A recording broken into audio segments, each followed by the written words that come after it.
Okay, hello. Good morning, good morning. Hi, Baron or Valerian. What do you prefer? I was thinking Valerian because they're like first name basis. But if that's too friendly, just let me know.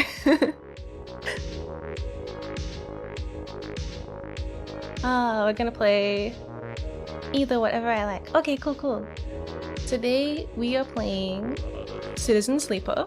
Let me just look it up again. It's quite an interesting game, but I haven't seen much of it.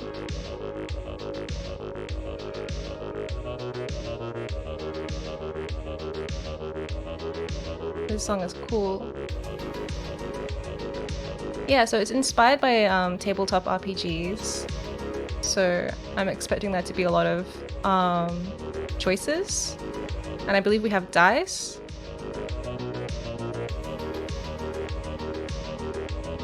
And it's also made by just one person, I think. Just a single person.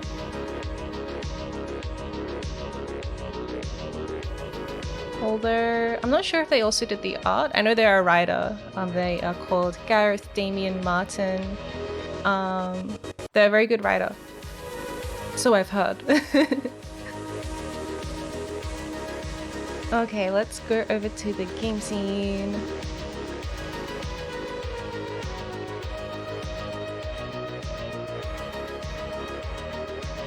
And I'll stop the BGM so we can have new BGM. Wah. Fill the silence. It's a seamless transition. Okay. Here it is. Alright. Thank you. I worked on it. I didn't prepare for it at all. It was completely improv. Improv guitar solo. I'm just gonna turn the game up a little bit in the slidey thing, the sound levels, because I think this looks pretty ambient. Alright. New game. Ooh! I guess we get to pick our role, our class. Okay. Oh my god, I'm not ready for all of this. Let's just look at the pictures first. So we got machinist or machinist? Machinist. I'm not sure how to pronounce that one. I'm gonna go with machinist. Yeah, the art style is really nice. That's like definitely one of the things that drew me to it. Operator. I love the cables. Okay. And extractor. Okay, now I will read them. Okay. That's so cool. Instead of like strength and dexterity, it's all like different stuff.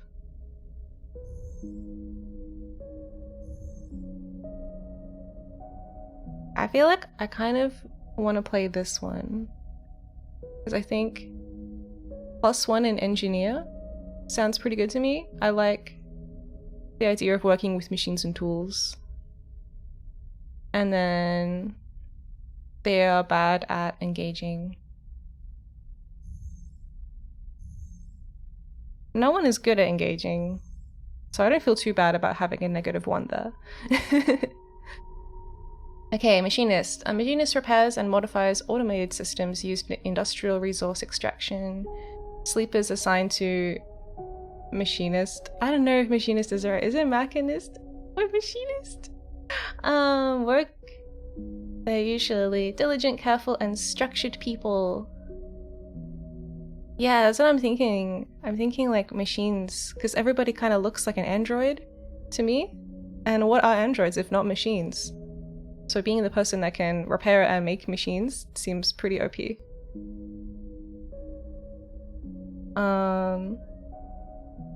Yeah. Let's go. What's next?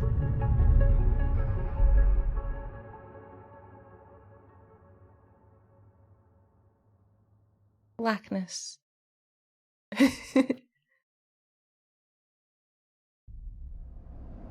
Oh, you can see my cursor. Ooh. Ooh. Alright. Oh no, I'm kind of in the way. I'll read it. The first thing you become aware of on waking is the discomfort. The delay between thinking and feeling, between wanting to act and acting. Minor, almost imperceptible, but always present. Podcast, hello! We're doing some, what would you call this? Oh, good morning, Bertan! Hi. I'm doing good, I'm a little sleepy. Let me read you a bedtime story. It's at its worst when waking, when yourself has spent many dark hours recalling what it felt to be real, to be a person, to be in a body that was indisputably yours. Think of that body. Forget the body. Forget the body! We are a machine. Reject the flesh. You resist nostalgia. It is pointless, especially now.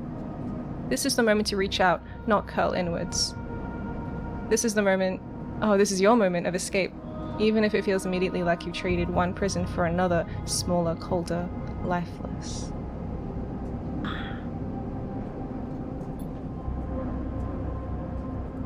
Reach out, you almost laugh, or you would if there was room or even air to do so. Ha!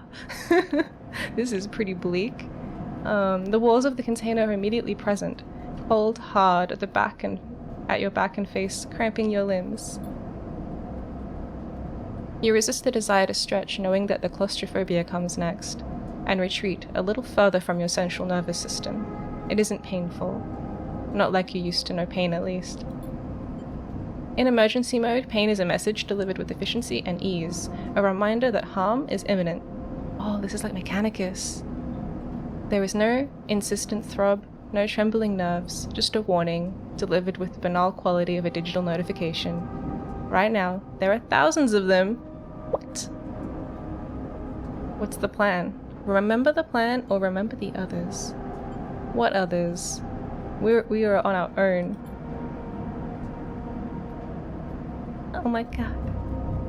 You mostly remember that it wasn't a good plan, but then your options were limited. And once you get the itch to get out, by any means possible, it was either the plan or something much worse. Okay. It was at least a simple plan? Okay. Yeti, hi! I'm just starting up Citizen Sleeper. So the plan was collapse the shaft, drift away in the chaos, slip into cargo processing, seal yourself into containers, then just hope the freighter left before you were missed. Some were lost in the shaft, others never found the meeting point, only a few made it to the containers. But the freighter, as far as you know, left. That feels like enough. Enough to know that you might no longer be on that grim and heartless rock. Even if the airless hold of a freighter, you might freeze? You might freeze solid! Oh, okay, we might just freeze before we get anywhere. That's all there is now. It's been a long time since you left, surely weeks, maybe months. You were dully aware of damage to your legs and your right arm. You've been reserving energy as much as possible, but your body has still needed to shut down many of its systems to protect you. You've spent much of that time asleep, knowing that anything else would be impossible to endure. Impossible? Oh my god. Yeah, very atmospheric. You feel the weight of that impossibility begin to gather. It is time to sleep again, to nudge this false body into inducing delta waves in your emulated mind, and once again recoil into a dream of when you were once a person. Time passes, the cold creeps further in. You feel something. It's an apple. Thank you for the hydrate, Yeti. Ouch. No wait, it wasn't an apple. Warmth. Not true warmth, but the indication of its presence. Your joints release from their rigor, Sound too everywhere, screeching and shimmering so loud that your body ducks your hearing to protect its senses. Ooh, ducking. I know that one. I know audio terms. Then light. White as the cold. Softer and softer until in a haze of dirty yellow a figure appears. You are out. We're out! Oh my god! Okay, now how do I play the game? Okay, we got rotating. Oh my god, this is so cool! Wow! Looks like we're in some kind of Halo thing. Like a ring? It's space! Okay. Who's that? Is that the figure? Dragos. It has been a few hours since Dragos pulled you from the container. You sit huddled in a corner of his scrapyard, swaddled in the reflective folds of a mylar blanket. Ooh. You are slowly coming back to consciousness, back to life, and you stare at the ornately curving element of an improvised heater. It's like a cruise liner in space. You are surrounded by angular, incoherent lumps of ships, some corroded beyond recognition, others still carrying glassy wounds along their edges where a plasma arc sliced them apart. Whoa! That's cool. As you trace their shapes with fogged eyes, you hear a voice. It's my voice. So Sleeper, you all thawed yet? Thawed out? What do you... I feel like they would stay silent because we seem pretty angsty.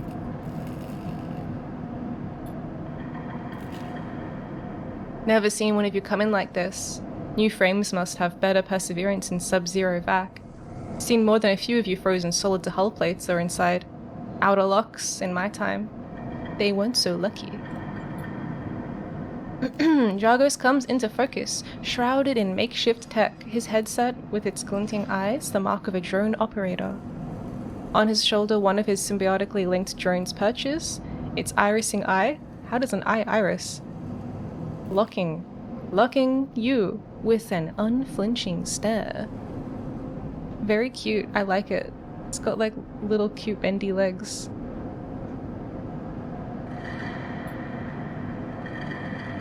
Last living sleeper that came through this yard was a while ago. They didn't last long. You struggle to read his expression beneath the tech, but he seems lost in a memory. For a moment. Or perhaps he's just figuring out what to do with you. Alright, I plan to survive. What happened to them? Or stay silent.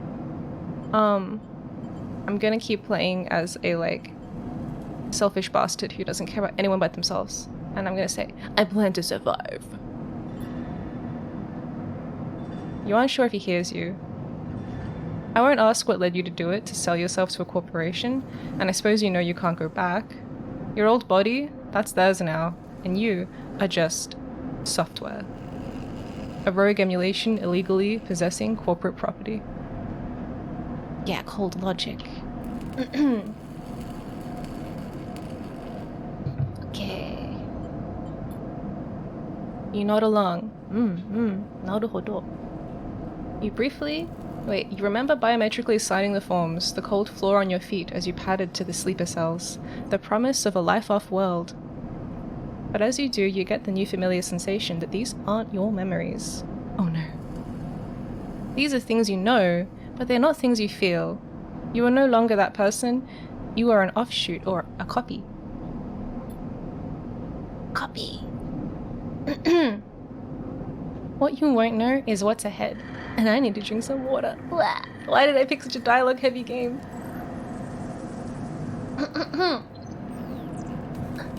More amnesia in space. Hi, Josh! What you won't know is what's ahead. At least... Yeah! Thank you! At least the last one didn't. There's no easy way to put it. That body of yours is falling apart. It's the same for any sleeper who makes it out. S&ARP wants to protect their property, but if they can't keep hold of you, well then no one can. Oh, nice. So we're kind of like escaped from some corp, but our body might be falling apart because we're not supposed to escape. You remember that too. or at least rumors of it from other sleepers. Planned obsolescence. Obsolescence or obsolescence? Obsolescence. I'm gonna say obsolescence. It's a built-in dependence on the regularly administered supplements that were part of your routine. Just like what happens to your phone. Stop taking them and your body begins to shut down. Separate from your emulated mind. How long has it been? How long do you have? But now, sleeper, you were one of the lucky ones. Dragos glances up and away, towards the glassy dome of the yard. The eye is the best place you could be right now. The eye? The station. You'll see soon enough. Dragos impatiently shifts his weight. Look, I got things to be getting on with. He trails off. There's an old freight container I've been using as a storage out in the stacks. We haven't been pulling in much valuable scrap these days, so you are welcome to it. Something wells up inside of you. Emotion. Fatigue. You shakily get to your feet. And nod. Alright. You head up on there. You look like you need some rest. And with that, Dragos stalks back into the Rex, his drones already converging on a rusty hulk. Plasma flashes silhouetting his spindly figure as he returns to work. Okay, tutorial time! Alright, welcome to Erlen's Eye. Alright, so that's the name of our cool station that we're on. Life on the Eye runs in cycles, during which you can talk to characters, explore areas of the station, and perform actions. At the end of each cycle, you need to head to your current home to rest. Resting will move time forward on the station. Head to the empty container location to rest and end the cycle now!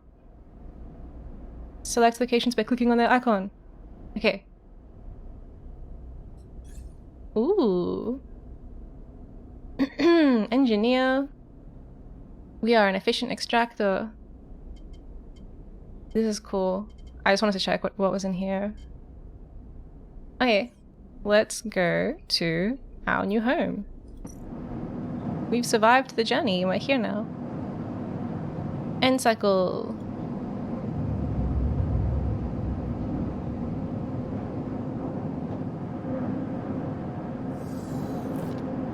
You wake up curled in the corner of a container. You begin slowly assembling the world around you. After all this time, you still find this body, the one you wake in now, strange and disjointed. Its message is readable but somehow wrong. You sit up, pulling the mylar blanket close against the cold. Here you are on this ruined station, millions of miles from anyone you know. Are you still in the system? Did any of the others make it out? It's impossible to know. After all this, what matters? What matters? What matters to me? Escaping? Getting answers? Or building a life? I don't know. I feel like all could be good. You have kind of escaped already. Sort of. Right? I hope. I hope we've escaped. Getting answers or building a new life. Life, right? You don't care about the others. Yeah. I also think answers would be good because like I want information to build my life. It's kind of like this is like the order of events. It's like we escape, then we figure out like what's going on, and then we set up our new life in this weird place. What is this about? This is about, so far, escaping from space capitalism.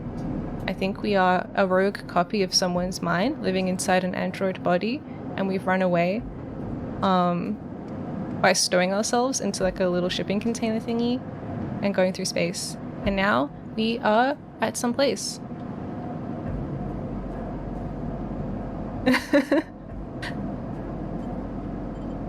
I think I want to get answers.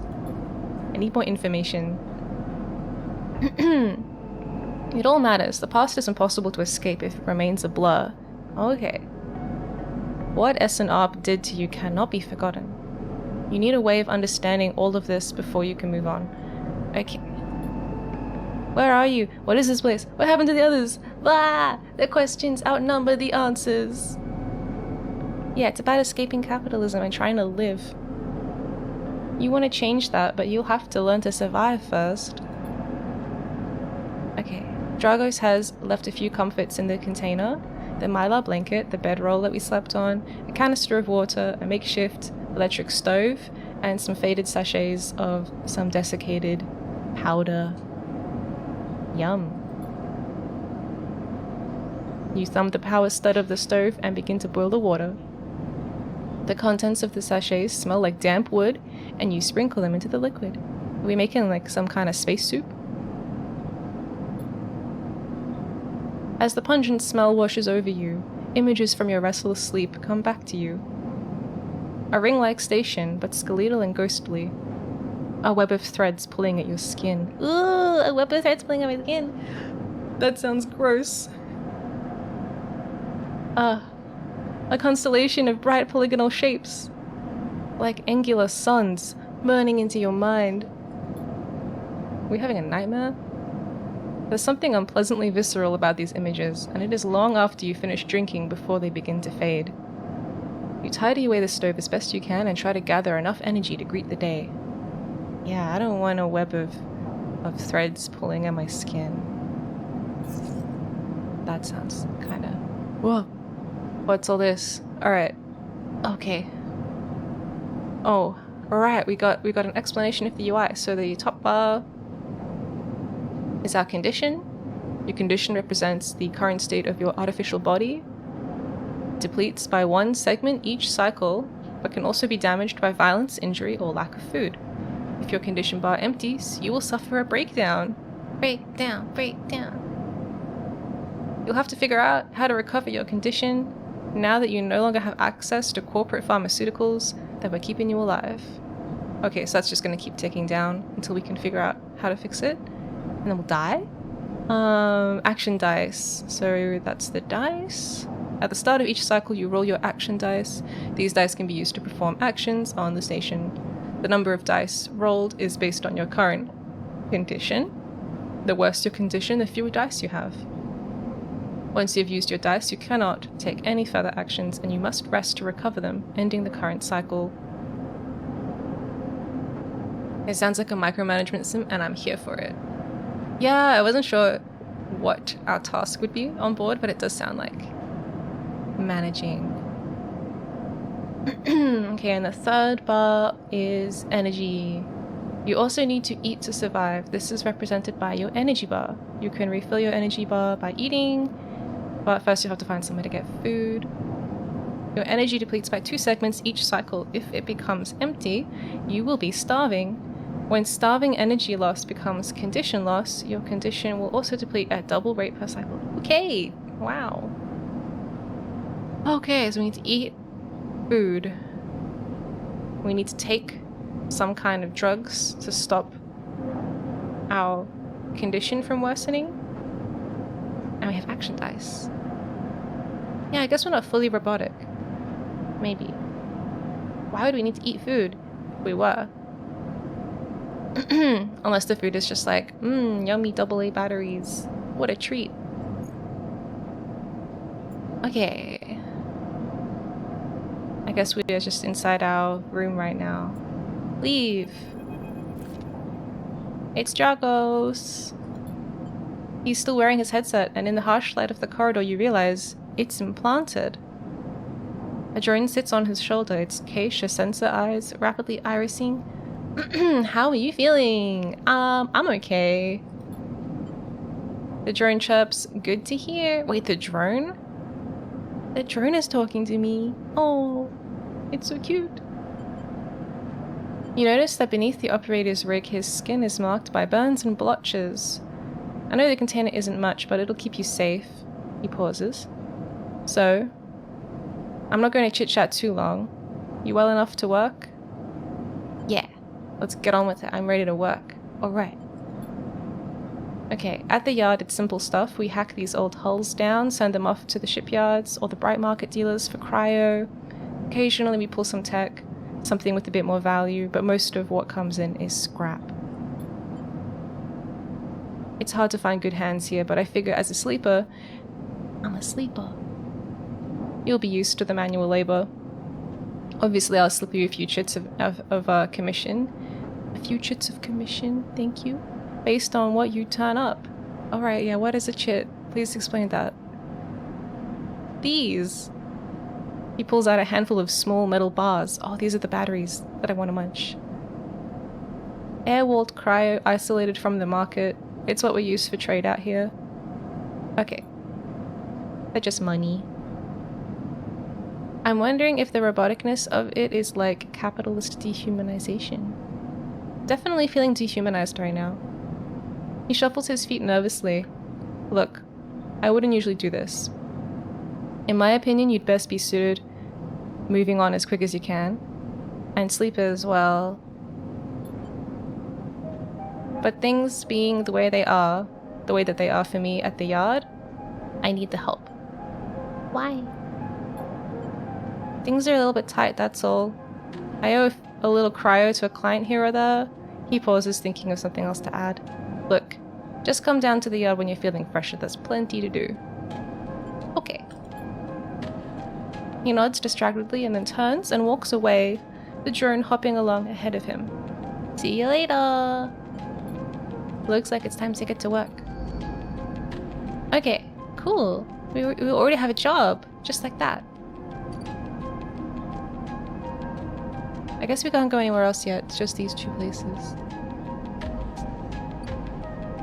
Okay, decaying scrapyard. Let's go. Oh, another tutorial. Oh god. Alright. Actions are the primary way you interact with the world of Citizen Sleeper. To perform an action, click and drag your chosen action dice to the slot. Okay. Oh look, I have +1 for that task. Actions reward you with clock, progress, energy condition, or items depending on their outcome. There are 3 types of outcomes. This is just like D&D. Positive, the action goes better than expected. Neutral, the action succeeds. Negative, the action fails. Okay. Action dice affect these outcomes as follows. So, a 6 is 100% positive, 50 chance positive, 50 chance neutral. Okay.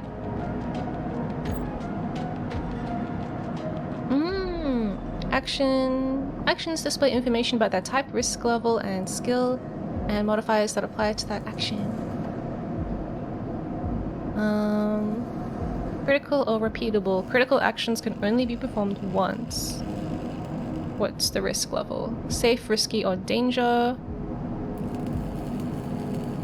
Okay, safe is no loss of condition, energy, or cryo. Negative. Risky is negative. Cryo or energy loss. Danger is condition lost. Ooh. Okay. The skill that this action requires. Okay. Like, yeah, okay. Those are our stat things. Yeah, okay. Alright, I guess we can then do it.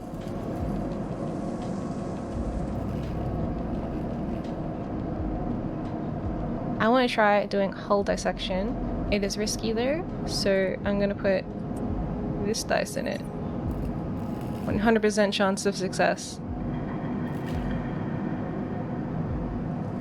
And I guess these are like... what are these? A debt called in. Dragos is tied up in something ugly, and if he misses a payment or two things could get nasty. Or 2 things. 2? A payment? Oh my god, it's just the way the line is broken. It's like, if he misses a payment or 2, things could get nasty. I was like, a payment or 2 things. Back in business, every salvager knows that they are always just one lucky day, one lucky haul away from their next payday. Let's go engineer, already doing good work. Yeah. It's paying off. Okay, tutorial clock. Actions often progress clocks.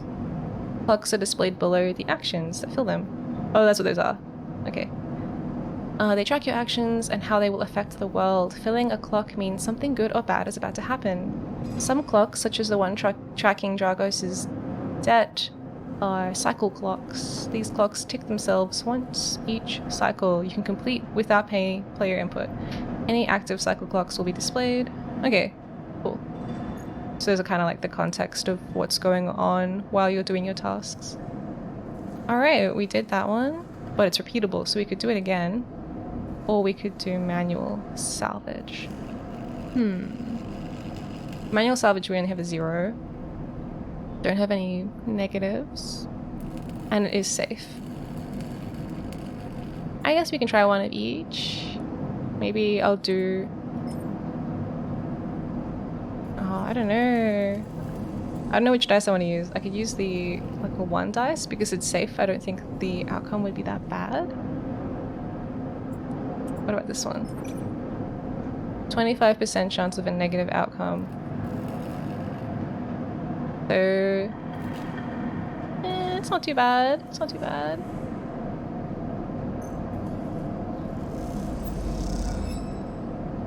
What? Okay. In Citizen Sleeper, you will unlock drives as you discover more about yourself and the world. Drives guide you in pursuing specific objectives depending on which path you wish to take. You can track drives, and any tracked drive will place a yellow marker on locations that will help you pursue your goal. Access your drive menu via the arrow button at the top left of the screen. Oh, page 2. Okay, you are now free to explore Erlen's Eye and make a life for yourself here. Try tracking a drive to help you survive. Look for food to keep your energy up and a way to recover condition. Build clocks to progress stories and find new opportunities. Remember to end cycle at your home when you are out of dice. Okay. Continue. Neutral outcome. Yay. Okay, let's try the manual one. It's going to take some time to sort your way through the towers of salvage, but you're no stranger to hard labor. Yeah, there's a lot of things to keep track of. It feels like a tabletop game. Yeah, that's one of the main inspirations for it. Okay, we'll do one more action and then I guess we can go back to sleep. Neutral. Cool, cool, cool. And we are slowly feeling progress on this. I don't know what that means. What does it mean? Maybe this is like we can't affect this. Okay. And then these are our drives. So... survive or repay Dragos. I want to repay Dragos, because he's been really nice to us. Dragos pulled you out of the salvage and set you up. Perhaps you can repay his kindness in time. Help pay off Dragos' debt. That sounds like, out of character, but I want to do it anyway. We can't survive completely on our own. We need, like, a support network. How do I do it? Complete. I haven't completed any. Okay. We'll track that. Alright. What's that? Oh my god, there's so many places we can go now. Whoa, we can move. Well, we're out of dice, so let's go to sleep first. End cycle. Good night.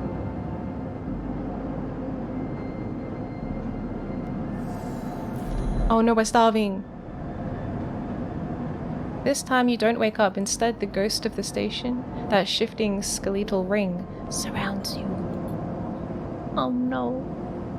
For a moment you are gone, absent from your own body, stretched out across a colorless void. Then the connections begin to establish themselves, threads tugging on the edges of your mind. These threads become vectors of exchange and then extensions as you feel your thoughts slipping away down them, dissolving into the millions of distributed nodes that connect you. You see the station. No, you feel the station. Like a web of texture in a smooth black liquid. Ooh, I'm gonna touch the liquid.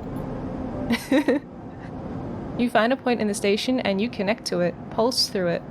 Follow loops and paths under and around it. You touch more points than you have fingers. Wow. And then you try, in a moment of impulsiveness, to connect with them. The flow passes through you so rapidly that you feel yourself being carried away with it, splitting and separating, eddying and gathering. As you do, things occur to you.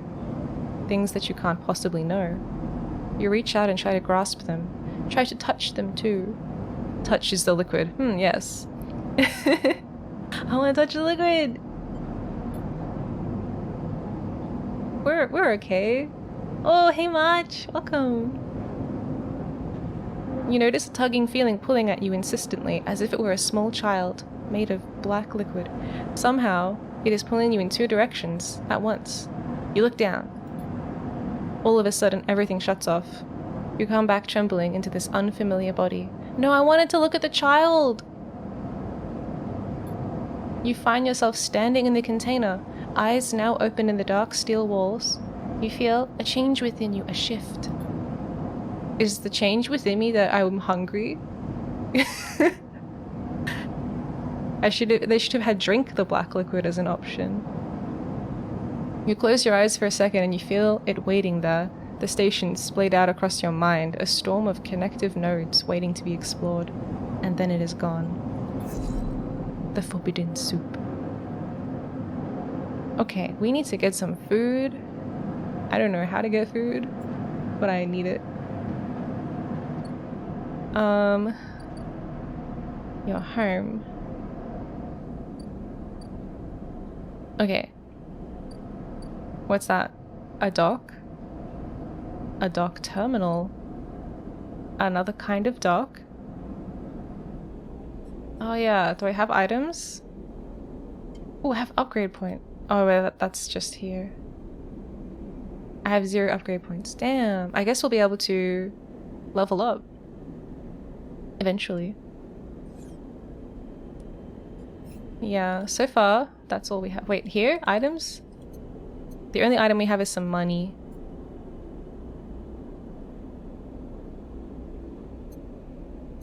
Yeah, just some cryo. Okay, what's this? A passageway. Okay, and then what's this way? We've got a construction place. We got a giant pillar. Okay, so it's just this little section at the moment. Okay, which one of these places is going to give me some food? I was kind of hoping for a market. Or like a grocery store.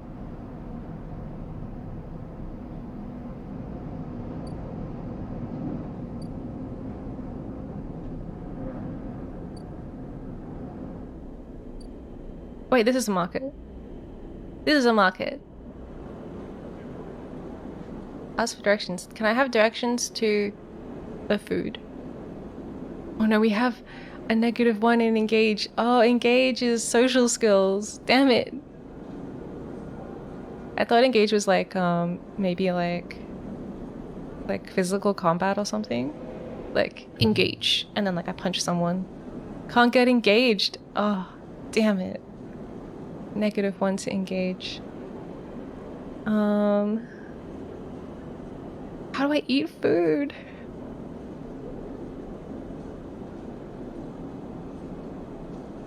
Explore the market. Can I find food if I explore the market? Let's find out.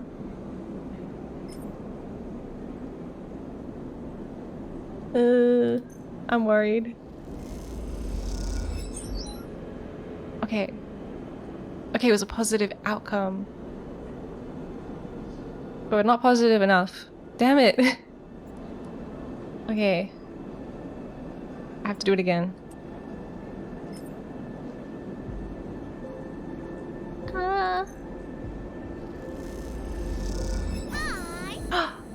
Oh, Valerian, thank you for the follow.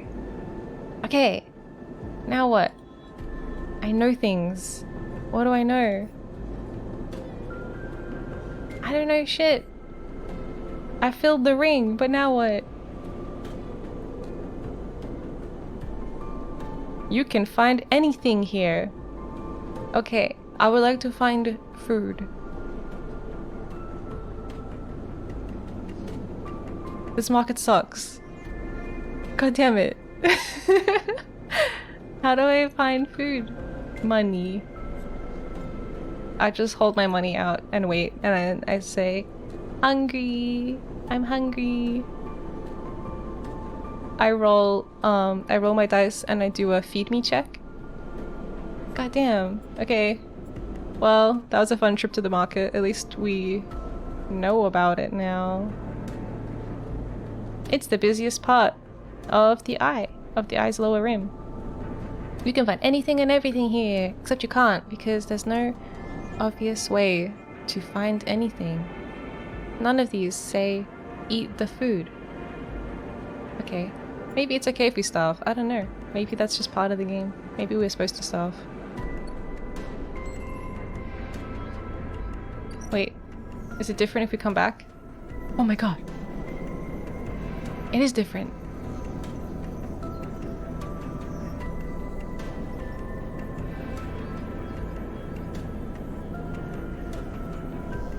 I want food. Ah! Is this the same place? No, it's a different place.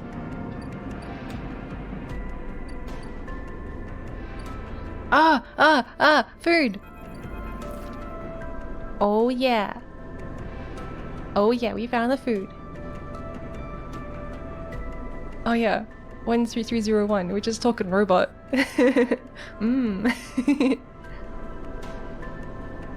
I don't know how to change viewports in Blender yet. I know how to press the Z key, and then it makes a menu come up, and I can pick if I want that to be lighting or not. Okay, Emphis is busy. Okay, this is Emphis.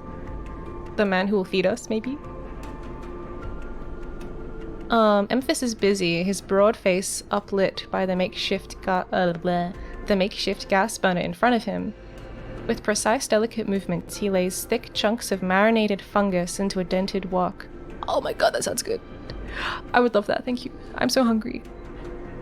His other hand idly tosses a metal bowl of sliced vegetables in some red-flecked dressing. It smells incredible! Take all my money. You watch as he fulfills a set of orders, heaping the fungus with the bright salad and depositing it in plastic trays. A stack of chits rattles in his apron pocket as customers file past the burner, handing over payment. Okay, wait, let's approach. We're hungry. We're hungry. I don't know how much the food costs. You join the queue. It's mostly made of off-duty salvages, vac suits unzipped and rolled down to expose stained vests, grubby mods, a lattice of scars and tattoos. They discuss the best food of the eye, the best drink, comparing notes on the bright market dives, their words cut through with heavy spacer slang. Eventually, it is your turn. You shuffle to the front. Emphis speaks in a deep, even tone without looking up. First try is free. Oh my god! Thank you! Thank him. The smell is almost unbearably strong as he cooks. The earthiness of the fungus laced with something so spicy the smoke makes your eyes water. The heat from the burner is like a bonfire and your skin hardens in its glare.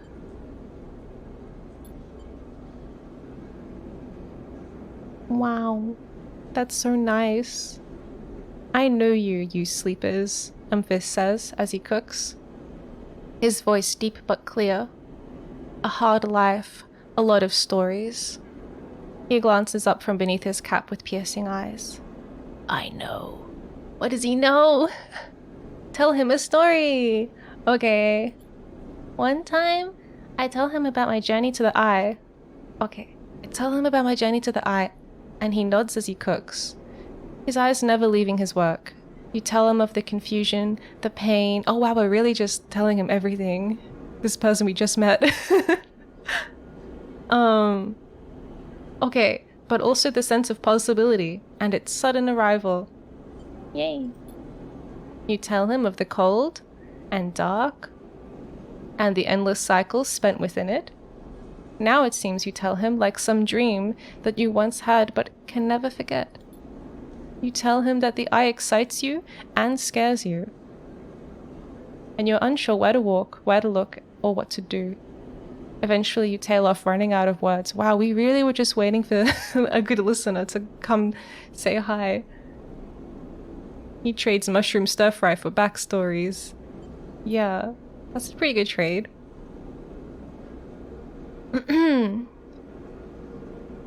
He places a plastic tray of steaming fungus in your hand. Next time we can talk some more, he smiles. But next time, you pay. He slams a heavy hand against a button on the burner's side and it shuts off. The roar of the flame and its impressive heat fades. Next time then, sleeper. He waves you away and begins to oil the wok.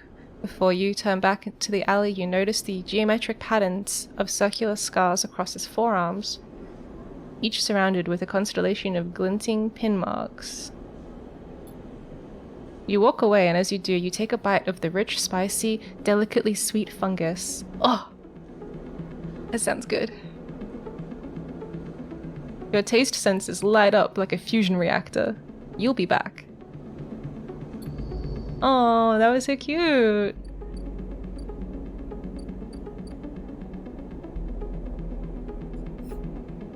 Get to know Emphis. Emphis loves two things, stories and food. Maybe if you supply him with both, you can hear his story. Ooh. Oh. Yeah. And how do we do this? Help pay off his debt? How do we do this? Find a doctor. Okay. So these are like our active kind of quests. Oh, build a ship mind. What the hell is a ship mind? You've heard talk of a fabricator owned by the Ord Exchange. With that and a few fragments, you could build a ship mind core and gain access to the Ord Fabricator. That sounds good. That sounds like maybe useful. An Ord Fabricator. Can I fabricate food with it? You probably hear this a lot, but I still can't get over how professional and well designed your avatar is, Miya. Oh, thank you. Oh, I added a new command actually. I wonder if it works. Yay! I added a command now, so that links to my making of video. If there's ever any like new people who are like, how did you do it? Thank you. Okay. Doctor, we got one dice left. Next comes the call from the enforcer at the the enforcer. They probably wouldn't be like, woo next. Be like, next. Bruh. I'm like the bouncer. Now we wait for a chibi model of Miya. Oh, you like my shoulder pads? Yay. I think I have some plans for my next outfit already. I'm really excited. And there's a few little tweaks I want to make to my current one as well. Just like polish kind of stuff. Nothing like design changing. Okay. We shuffle down the flickering hallway towards the open apartment door, and then we take a drink of a digital banana.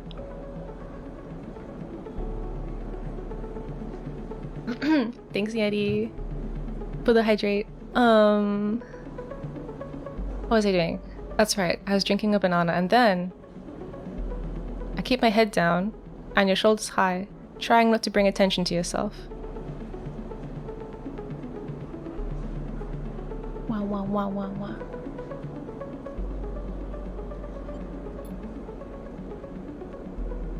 You were thankful for the tip-off that a doctor was operating out of this place. Oh, maybe like learning the market opened up new places for us. Like maybe we got access to gossip? Banana milk. Bilk. Bilk. Oh man. Okay. So the gang enforcer on the door, the flickering light strips, and the decaying hab block. They have all made the long queue a test of your nerve, but your options are few, and without a supply of stabilizer, this body, your body, will... ... You suppress a shiver and shuffle forward to the front of the queue. You try to find something to distract yourself. Look at the enforcer? I don't think we should look at the enforcer. I think we'll look inside. Or maybe we can become friends with the enforcer. I don't know, I feel like if I look at the enforcer, they're gonna like be like, what? What are you looking at? You lean against the doorframe and look into the apartment. The entryway is dark, punctuated by the green indicators of stacks of sealed containers. You lean in and see amber light flickering, not filtering, not flickering. Filtering through a far doorway screened with plastic sheeting, beyond which blurred shapes move. The slap of the enforcer's palm against the doorway jerks you awake. Wait, your turn, he growls. I was just looking. After a few moments, a figure pushes through the doorway, and you catch a distant voice.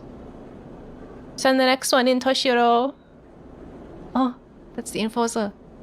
The enforcer jerks his head up, and you slip inside, passing through the dark entryway and pushing through the plastic sheeting on the far door. The room beyond is bathed in warm light. A floor-to-ceiling transparent panel gives a full view of the Bright Market's sealed roof and the buzzing traffic above, and for a moment, you were transfixed by the motion. Oh, cool! I like that design. Come sit, calls a sharp voice, and you see a silhouetted figure turned away, replacing the plastic sheeting over the frame of a simple folding bed. You make your way across the room.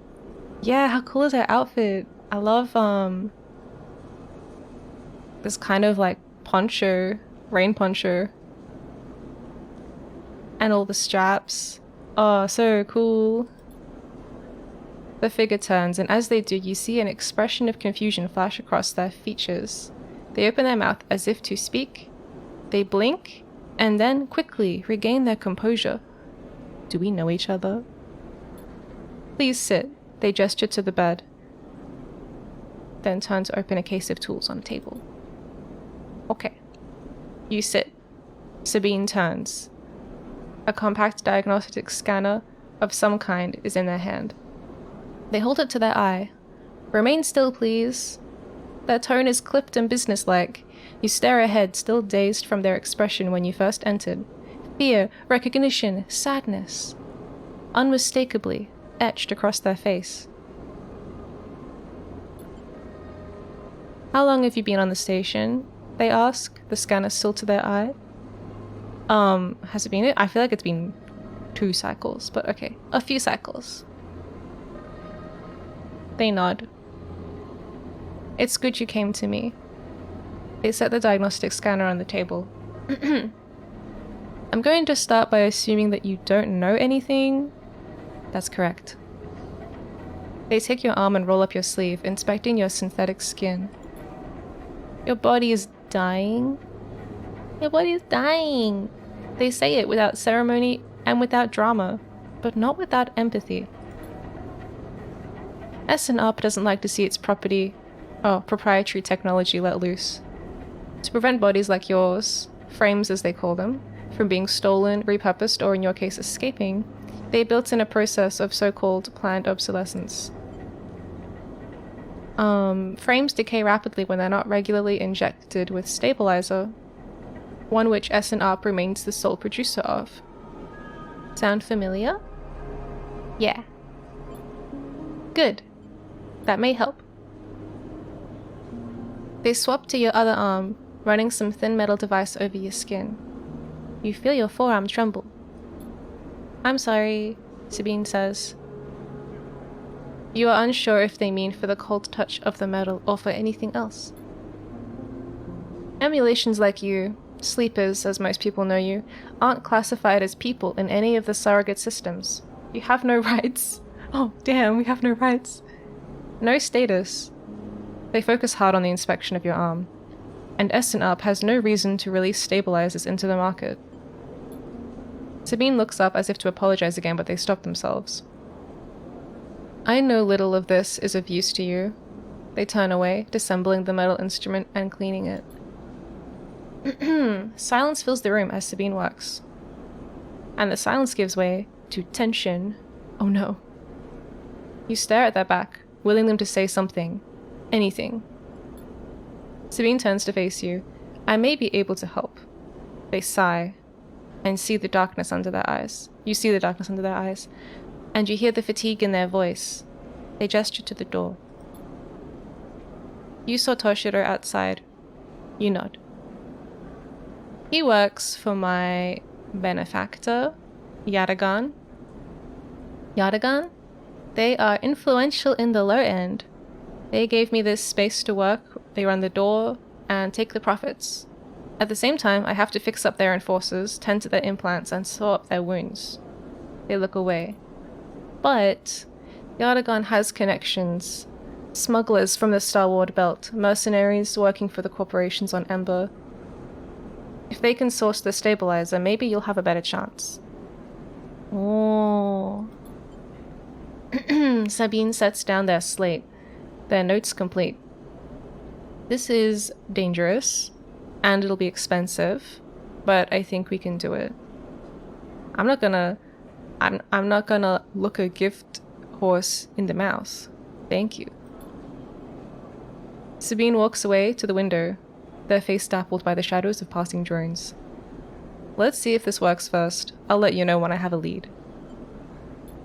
I guess we need to make money then. You nod and leave. Sabine's still staring out, unmoving. Staring out the window, being all moody. In their cool poncho. When you reach the lower level of the market, you look back up through the panels of the roof to see if you can see their face, but the room looks dark against the lights of the market. You duck your head and walk off into the crowd. Wow. This is pretty cool. Do we have more quests? No. Okay, so she'll come back to us. Or we'll come back to her, rather. Or them. I feel like their pronouns are they, them. Okay.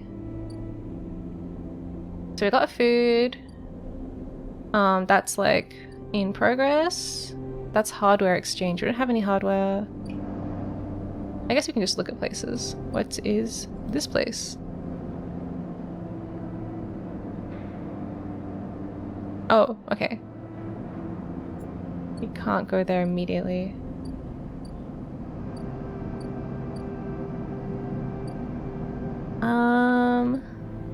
What's this one? Shipyard.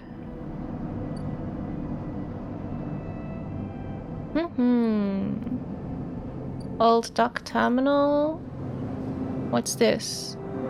What do we got? Bum, bum, bum, bum, bum. I don't know. Steal the dock plans. That sounds risky. Oh yeah, that's dangerous. Maybe another time. And then what's this one? Oh, we could get a bit more money.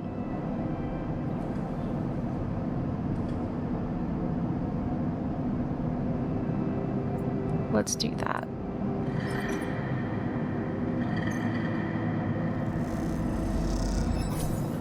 Okay. So I think we want to maybe fill this before this one fills. Yeah, so this will fill each cycle and is red, so it's like a negative outcome. And then this one, if we fill it, is a positive outcome. That's my takeaway, at least. Yeah. Okay, we're out of dice, so we have to go to bed now. Unless we can talk to Dragos, but I don't know where they're at.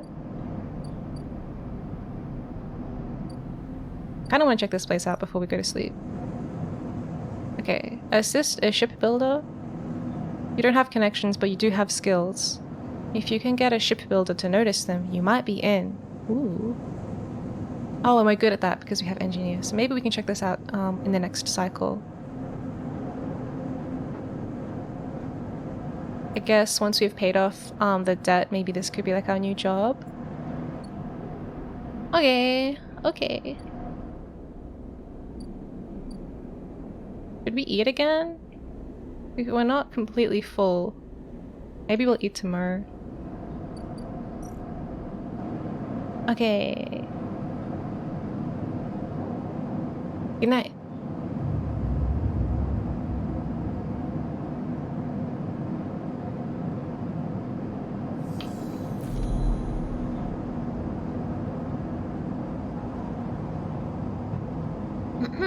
Okay.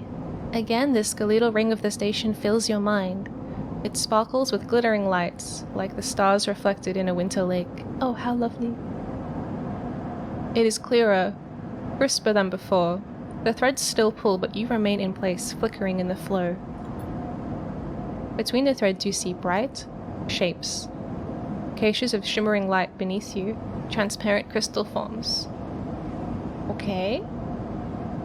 You follow the path of a thread across the ring, through the forms, then leap off into the void. You begin to understand. These are nodes and connections, a map of information, of communication.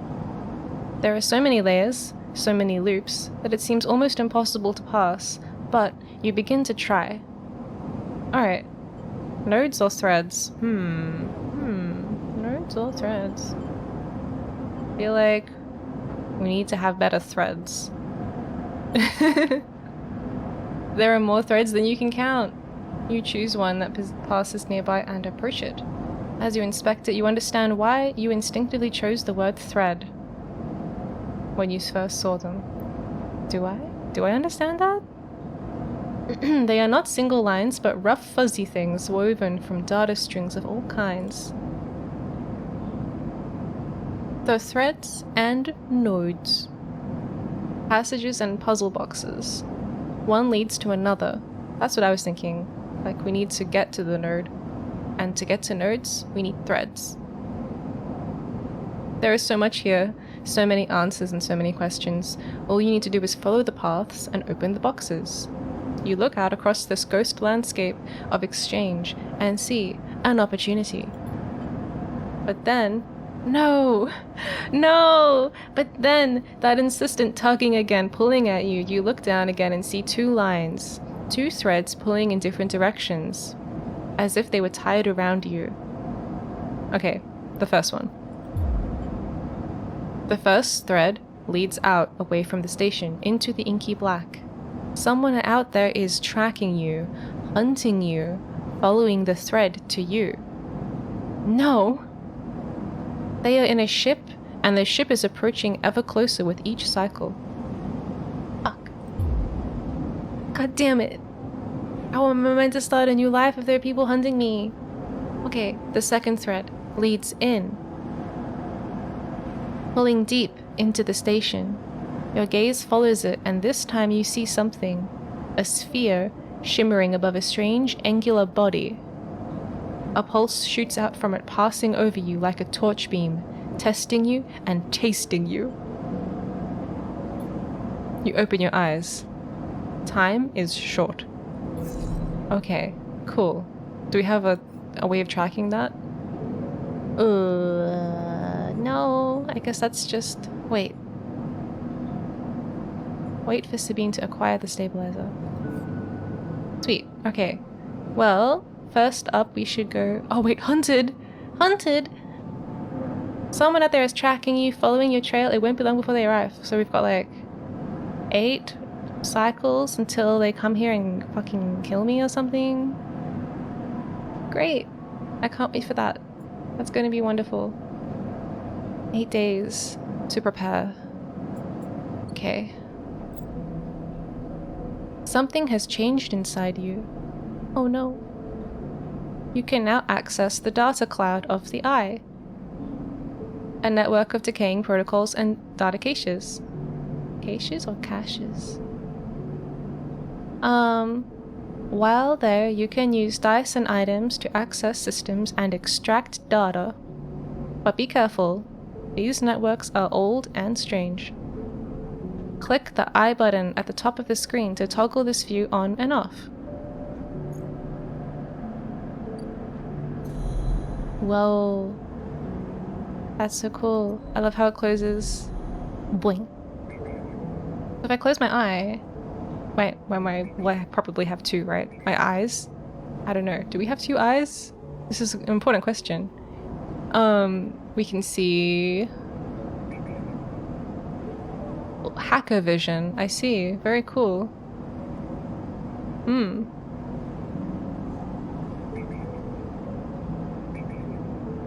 I don't know what to do with this yet, but I like it.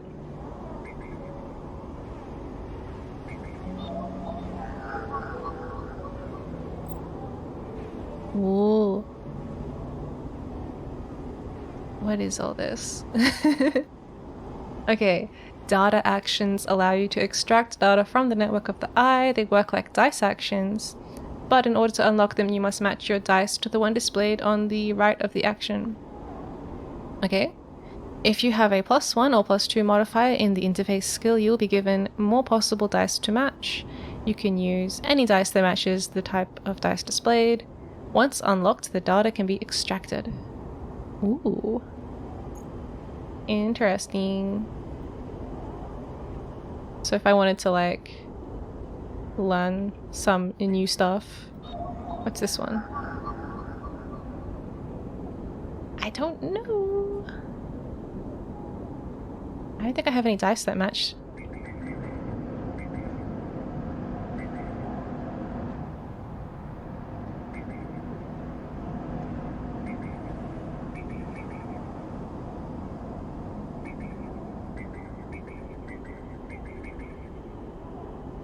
That one's got to be that Toshiro guy. A different kind of agent. Who are you? We could do it.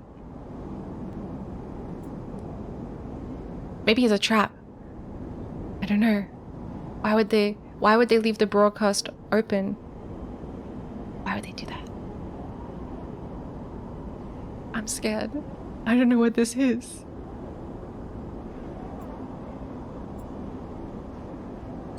Let's go eat some food first, I reckon.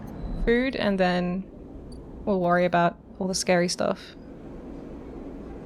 Order fungus!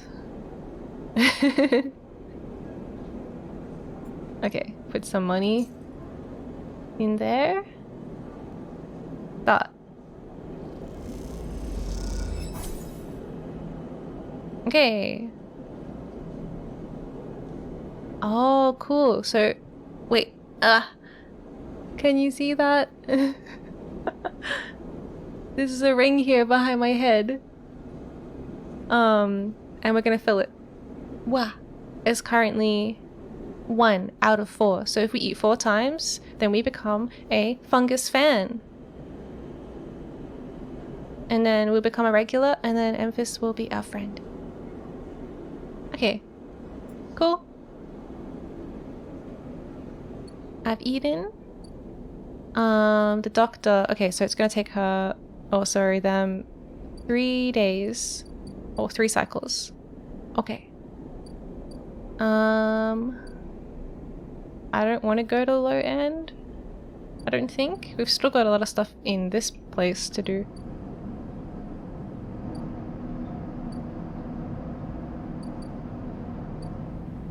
Ooh. I forgot we can rotate. How cool. Wow.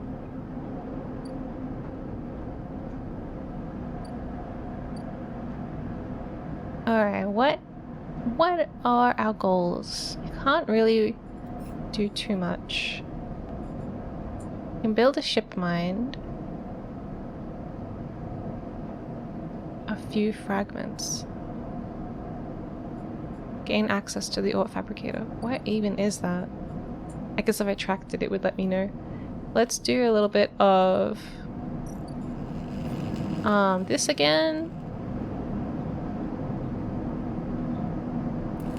Get money.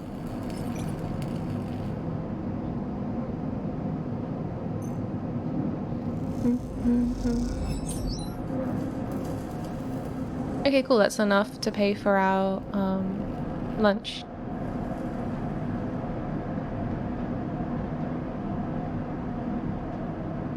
I guess let's do one more and then we can fill the back-end business thing up. Feels like a waste to use my 5, but I'm gonna do it anyway.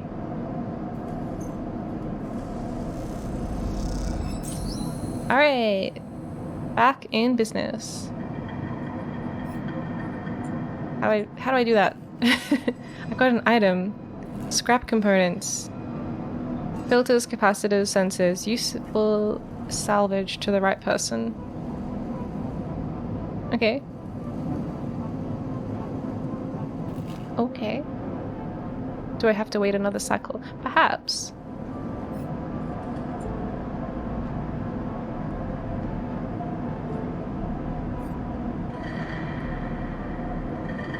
Okay.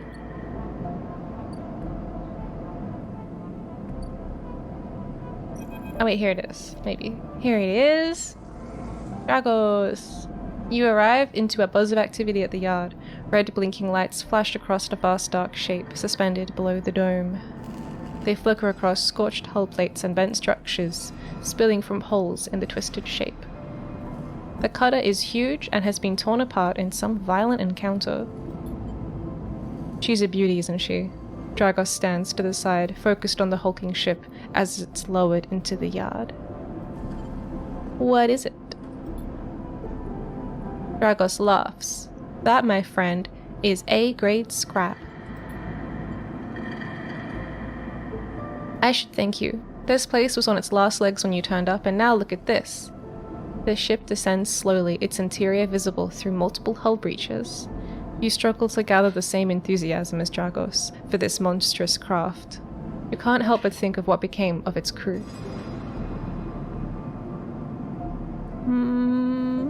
Stay silent!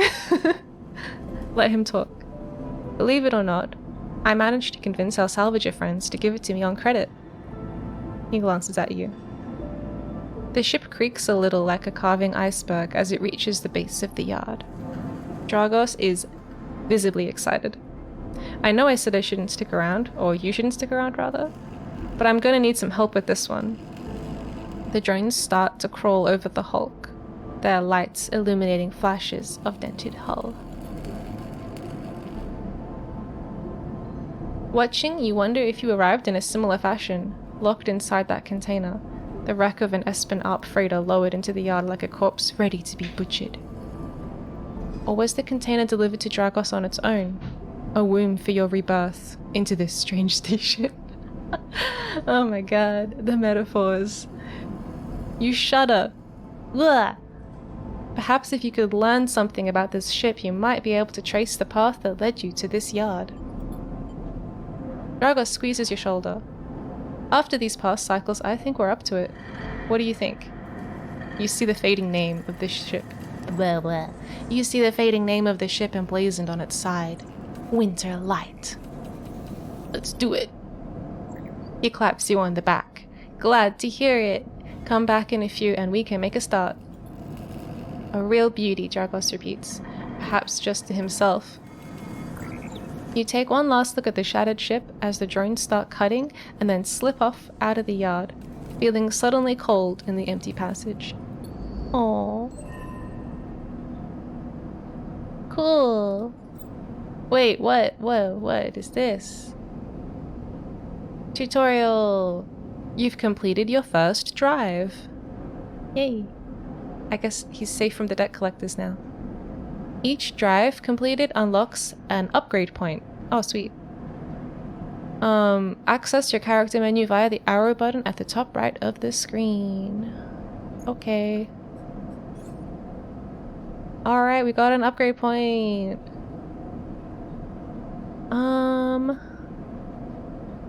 God, where do I put this? So, we could correct our one weakness. I do have 2 eyes. It's confirmed, 2 eyes. Okay, we have... Yeah, I'm not sure what the strategy is here, so we could add a point in engage and then get it out of -1 into just like 0. Or we could further specialize in engineering and get a +2.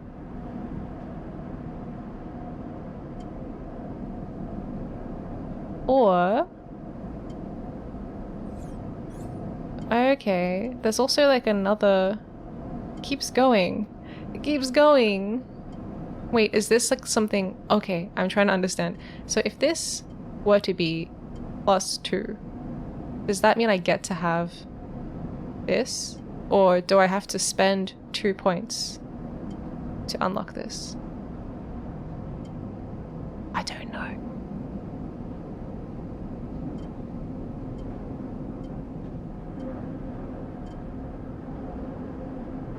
+2 would mean you could use lower rolls to get positive outcomes. Yeah. I'm just wondering about the second,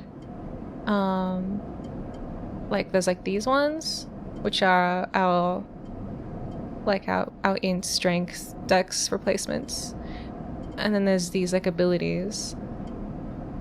I'm just wondering if like, how do you get them? I guess if I click it, will something happen? Nothing happens. Save the point and find out. No!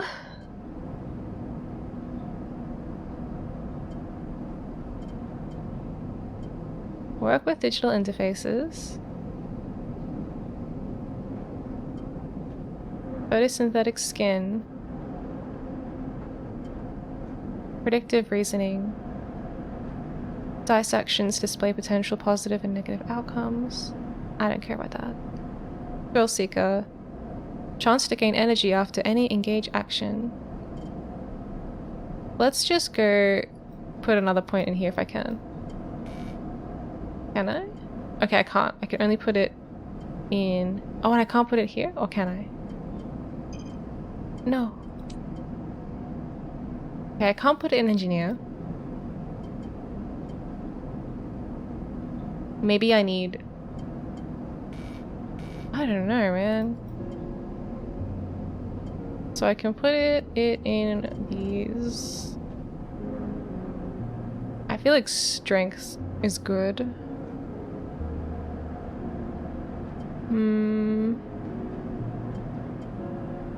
More information could be good.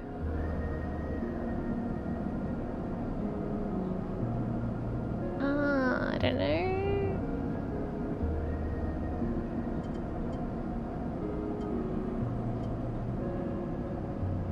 Maybe we should take Endure, because I feel like at this point in the game, we're just trying to goddamn survive. And things like Intuit might be more useful down the line. I don't know. I feel like at this point, like, I'm not allowed to think, I just have to take a beating. Okay. Well, I don't know what that did.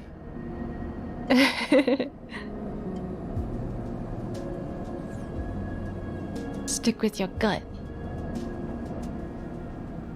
Alright.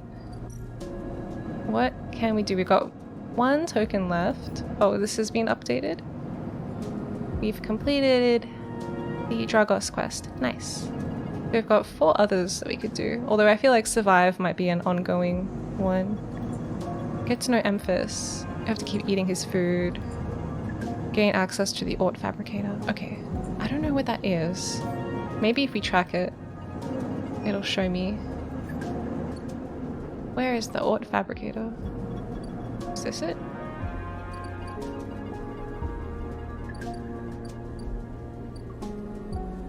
Ort Exchange.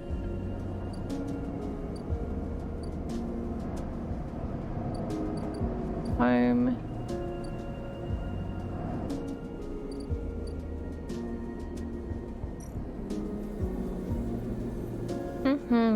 Oh, we could sell components? We do have one. Do I want to sell them or keep them? I don't know.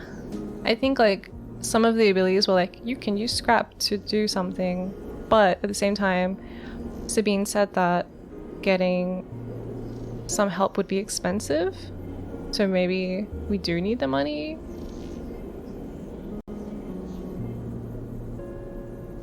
We can't do anything with it right this moment. Maybe it would be better off to turn it into money, because that's something we need.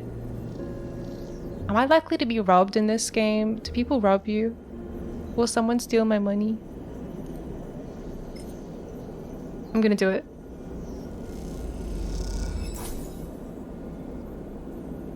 We've become a trusted trader. Oh wait, no, we've become partially a trusted trader. That's cool. If we keep selling things, then people will be like, oh man, Mia's so cool. She always has such good scrap products. Okay, cool. Now where is that? We still have we still have like one thingy. Oh, it's a toll gate. After some spaces caused trouble in the low end, Yadigan have imposed a toll for entry. No one gets in without paying. That's expensive. I don't think I have a reason to go there right now. I don't know what these are.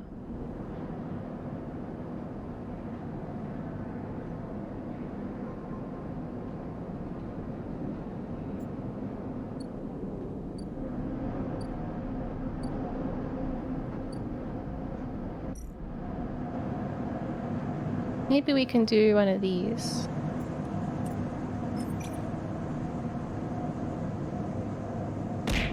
Wow. Yeah, still got my 2.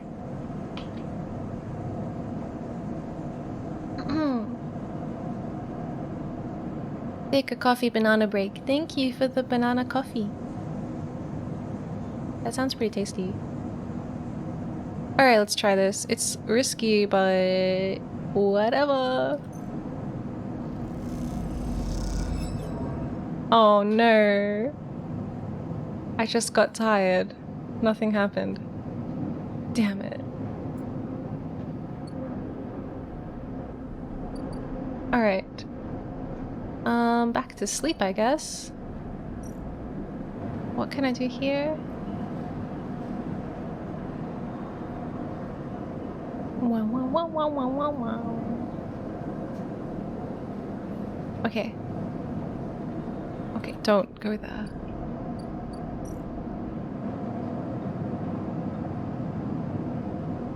Cool.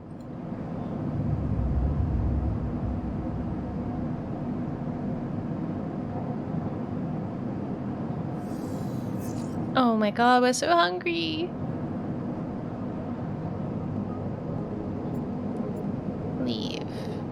Oh look, the first day of being hunted has ticked over. And this is our new perk that we got. So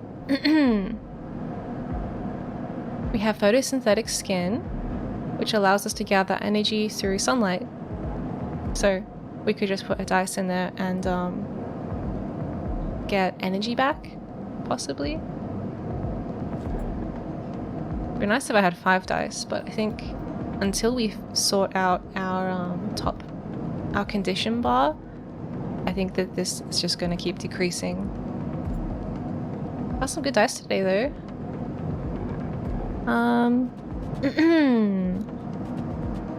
Let's go eat some fungus. So you don't have to eat if you want to save credits. Yeah, but it costs a dice instead of money. I guess it depends on like which resource you want to expend. Alright, time for another weird dream.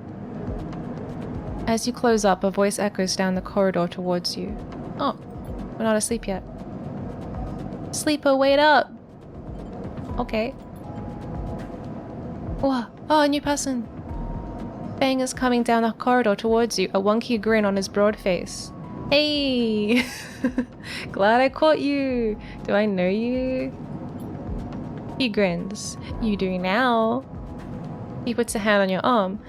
I've seen you hanging around and I just want to chat. Are you staying in that thing? He nods back to the container, shaking his head. Rough. It can be hard to get a start on the eye. He looks away down the passage. What was it? Huh? What was it old Erlen said? The eye opens for us all? Oh, that's basically called Erlen Eye. He glances back at you. We do our best, but it isn't easy. Who's Erlen? You pass together into the main walkway. No one has told you about Erlen? He's the founder of this place. That's why it bears his name. Havenage should organize some seminars. Seminars. Bleh. He laughs. Haha. Not really my department though. I'm with systems. What's Havenage? I've seen them around on the map. What are they? Think of us. Okay, so he's part of them. Think of us as an administrative association for the eye. Depending... That sounds like a police. Depending on who you talk to, we either emerged as a response to or as a continuation of Andre Erlen's original union. Okay, a union. That's not too bad. Personally, I avoid the topic. He stops you in the quiet passage. Look. That's not what I'm here to discuss. I've been seeing some unusual network activity and, well, I know a little bit about you sleepers. I have a small proposition for you. He glances around. But this is not the place for it. I have an office just across the way. Give me a cycle or two to prepare, then when you're settled, stop by. He lowers his voice and gives you a dark look. In truth, I need you. If what they say is true about you sleepers, well, there's work to be done. He pats you on the back. His voice bright and his dark look suddenly gone. Stay clean, sleeper. He walks off down the passage, raising a hand in farewell. What? Okay. That sounds promising. Now we have to also help Dragos, because they got that new ship that just landed in their junkyard. Dragos seems increasingly nervous about your presence in the yard. You're not sure he's going to hold his nerve much longer. Okay. So maybe we shouldn't spend any more time here. Wait. Maybe we... Okay, wait. How many is this? This is like... 1, 2, 3, 4, 5, 6... So that's like 12. 12 days until he's gonna like lose it. So we could do this for 8 days. And then right before he starts to go insane, we can just like leave. Maybe. Okay. Investigating the Winterlight means picking through its systems and structures with care. It won't pay, but you may find answers. The wrecked cutter Dragos has brought into salvage has a history to discover if you are curious. Ooh, okay.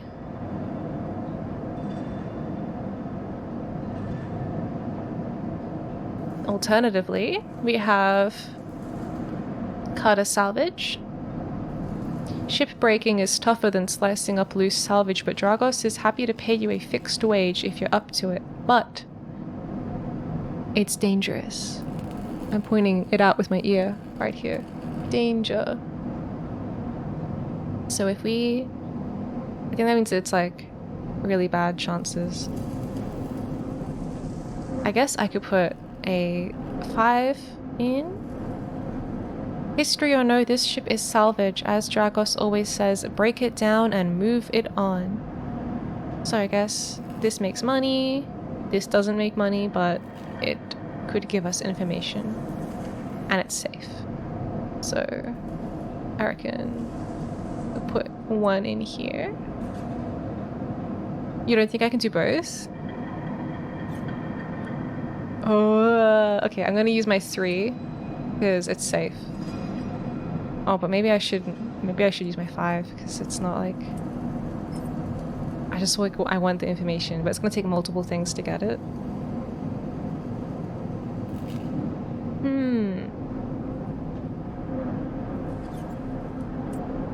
I'll go with 3.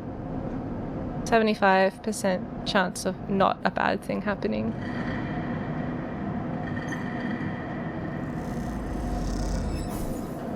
Okay.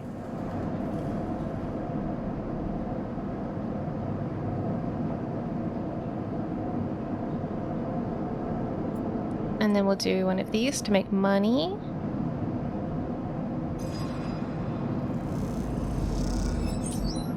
Yay, money. Cool. And we actually got 2. Wow. We got 2 segments of the ring complete because it went so well.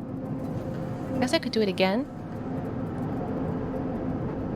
Wow. I don't know. Let's if we don't find anything else to do, then I'll come back here and do it again because we've got like a guarantee win. I still don't know where the art fabricator is or how to gain access to one. Okay, what is happening today? I don't really know what these are about.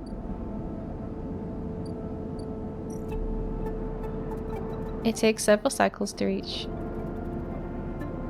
Okay, I guess we'll find out when the thing is filled in what happens. This is the place that had Havenage. Yeah, it was just like, don't explore the rotunda or these people will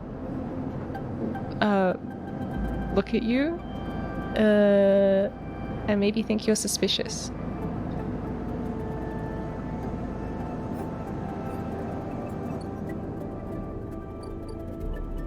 We still need to wait another day for Sabine to get back to us. Yeah, sourcing our stabilizer. Alright, let's eat some food. Food. Fungus fan. That's me. Nice. I guess if we went to sleep and used our dice, we could have full energy.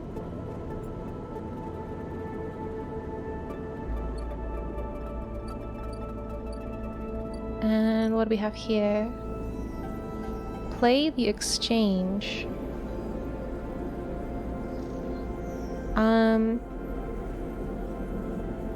gonna play to my strengths and not do that. I'm better at engineering. Although I do have a guaranteed success. The flow of chits and components in the exchange is complex, but a sharp eye and some good tight trades can net you a good margin. But what does that mean? Net me a good margin, but like... Huh? Is this gambling? Is it gambling time?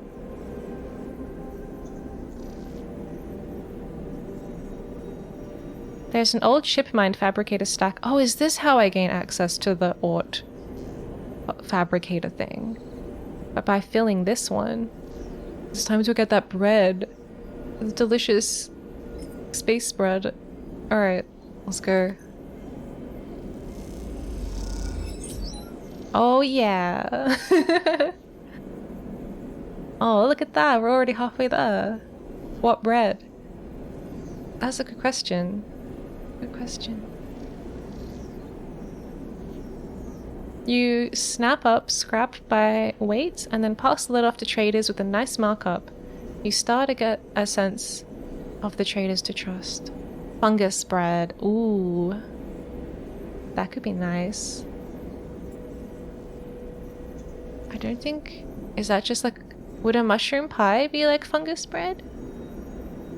The solid baked, rock-shaped pieces of carbohydrates.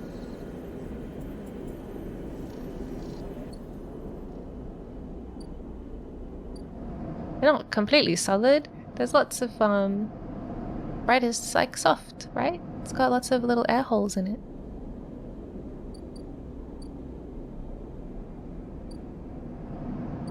It's got all those little gluten bonds.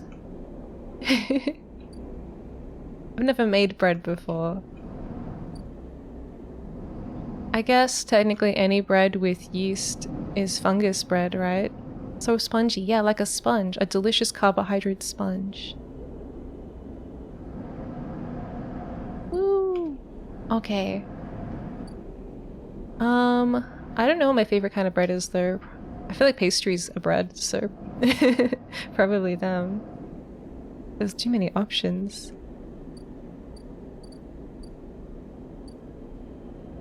Well, we're out of dice, so we can't do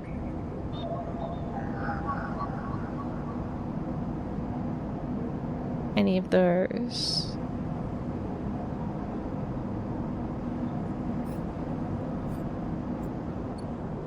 They're great at parties. We all know they're a fun guy.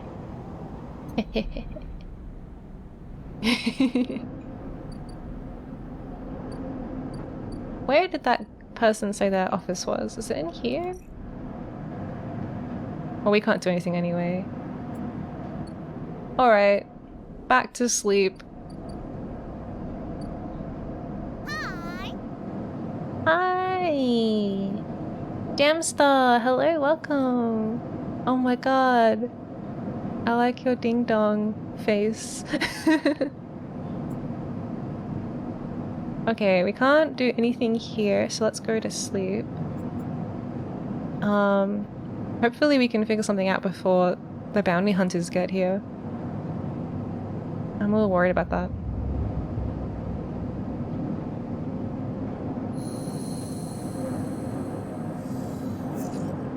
Okay. Okay, no weird dreams or anything this time. We could just get started on our day. Alright. Whoa, we can visit Fang. Alright. Sleeper. Fang catches your attention as you approach the building, leaning against a bay door at the side of the entrance. You approach. Easier to come in this way. Security and all that. He gives you a look. You know. He slams a button and the bay creaks open, blinking lights in the dark. Blinking lights in the dark behind it. You follow Feng inside. Truth be told, I don't spend much time upstairs. This is where I work.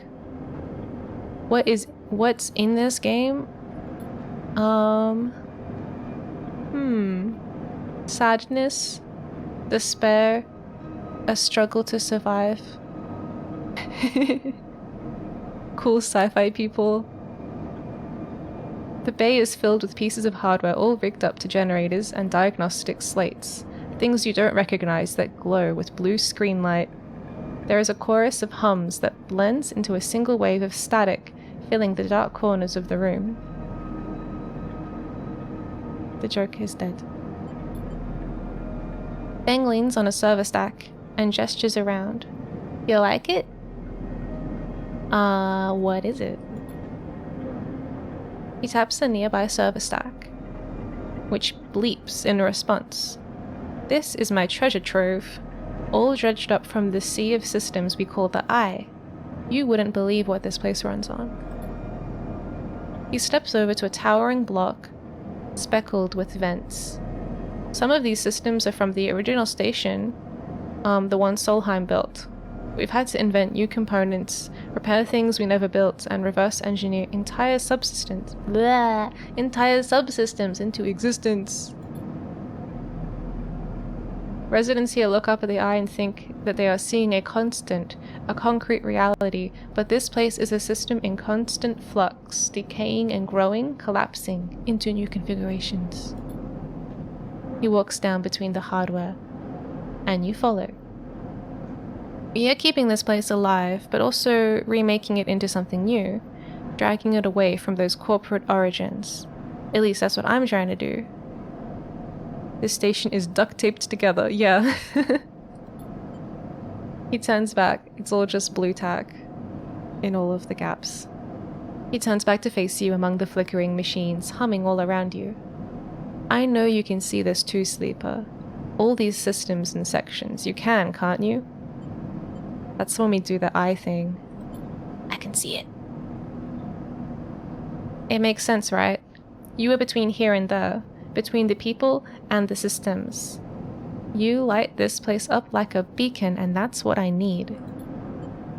You glance at the lights around you, and as you do, they seem to flicker, to realign, and to follow your gaze. Feng notices it too. I'm guessing being a beacon isn't always ideal when you're on the run, though. They're tracking me. They're tracking me. He pats you on the shoulder. Maybe I can help with that. There's a lot of old growth in this place. Subsystems I can't see, access protocols lost to time and decay. Secrets. A shitload of secrets. Alright, that sounds promising. With your help, I can unlock this place, break off those last ghost limbs of corporate control. He lowers his voice below the hum. Even in Havanage, there is old growth. Those whose roots trace back into those bad old days. You help me dredge up the past, and I'll see what I can do about that tracker of yours. He winks. Wait, I can't wink. Damn it! I have this set up winking again.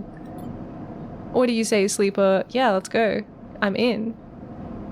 Feng pumps his fist and claps you on the shoulder. He meets your eye. You won't regret. Wow, that was badly executed. You won't regret it, sleeper. Feng passes you a ragged-looking metal tab. A gift, he smiles. It's a Solheim cipher. I dug it up from the depths of the station. Slot that into an old network gate and you'll be able to pull all kinds of secrets from the nodes inside. He walks you back to the front of the bay.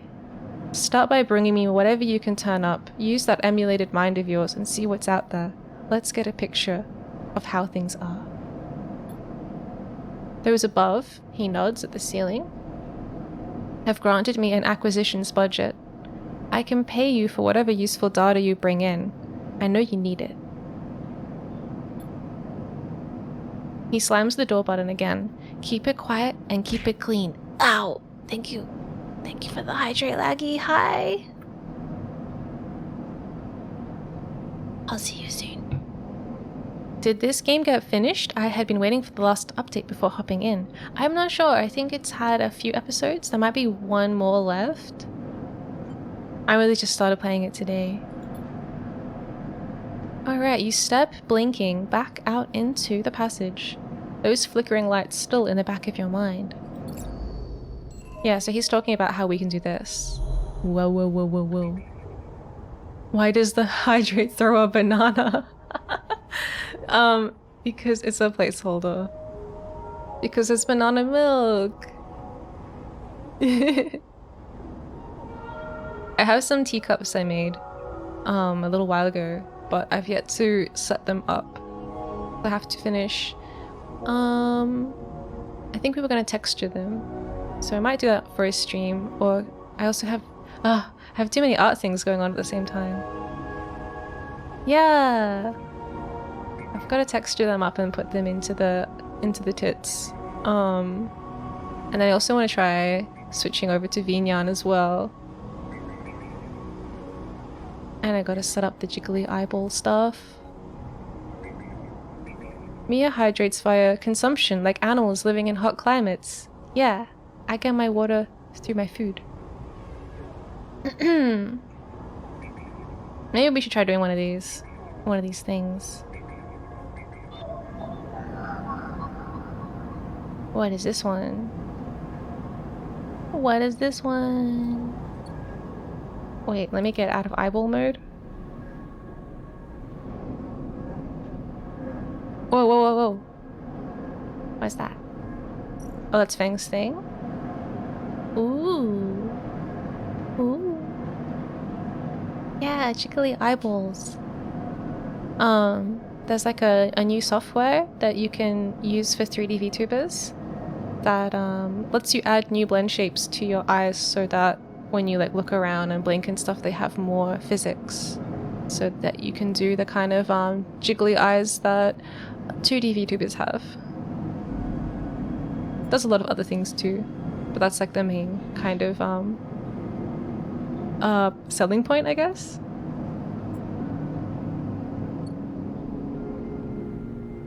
Yeah. They're basically trying to make the 3D VTubers have the same capabilities as 2D.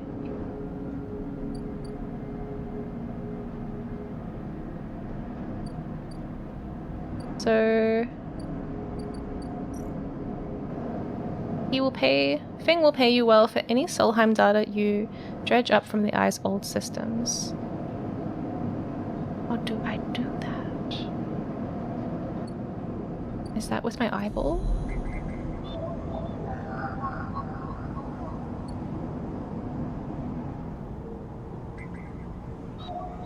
Whoa.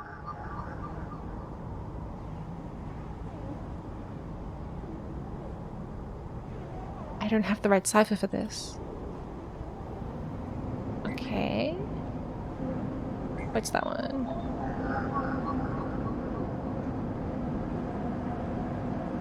"1,000 cycles ago." I don't think my dice matches, so I can't do that one.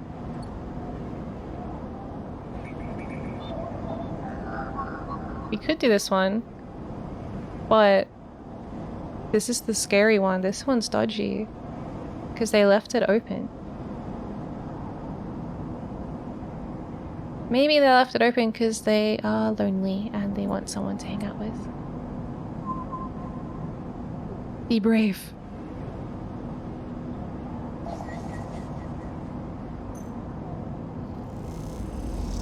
Can't say no to free data. Okay, we did it. Nothing bad happened.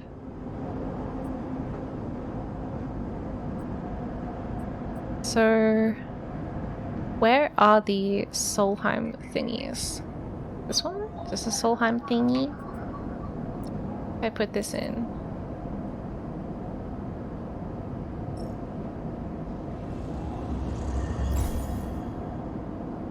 Okay. Okay. Now what? With a squawk of noise, the old gate flips open, granting access. Okay. Oh, cool. So it opened up all these new nodes around it. Can't do that one. Can't do that one. Can't do that one either. Aha! A match. A Solheim demon attempts to protect this node, squeaking out protective protocols like a mantra. Wow, that's kind of cute. Let's get one.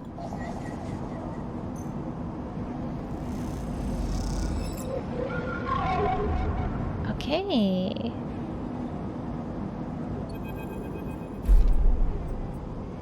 As you drift back from the node, something latches onto you. Ooh. A thread strung tight around you, it tethers you in place. A taste. The voice makes you shiver. Its source somehow both distant and close behind your ear. You see a distant glint of light shut off, and then suddenly a shape is at your side. It stalks around you, circling like a shark. Or a wolf. Entity unknown. Astringent. Are they describing how I taste? Processing. Okay. I'm just gonna stay still while this thing tastes me. Please hold. Oh, look, that's it. It's a cute little doggy.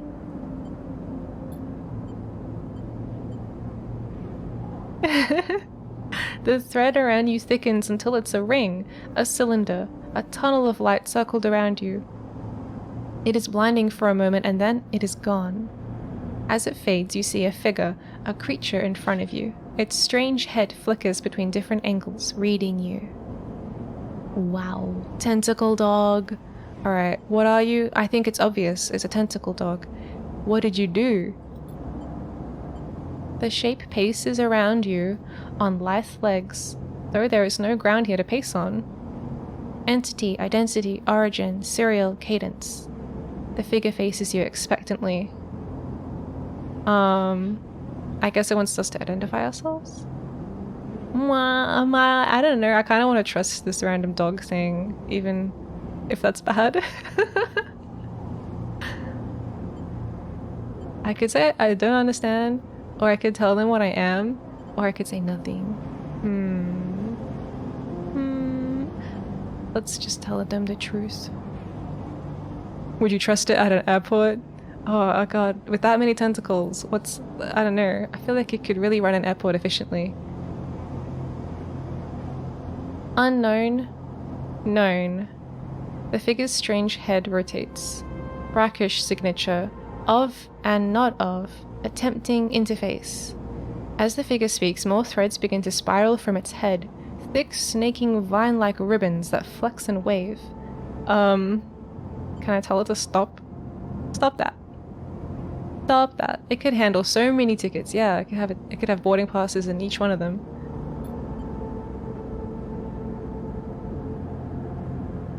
The figure halts its threads, its head twitching. Entity, your identity is unknown. We only seek to correct illegalities. Can you confirm your legal right to sentience? Technically, I don't have a legal right to sentience. I'm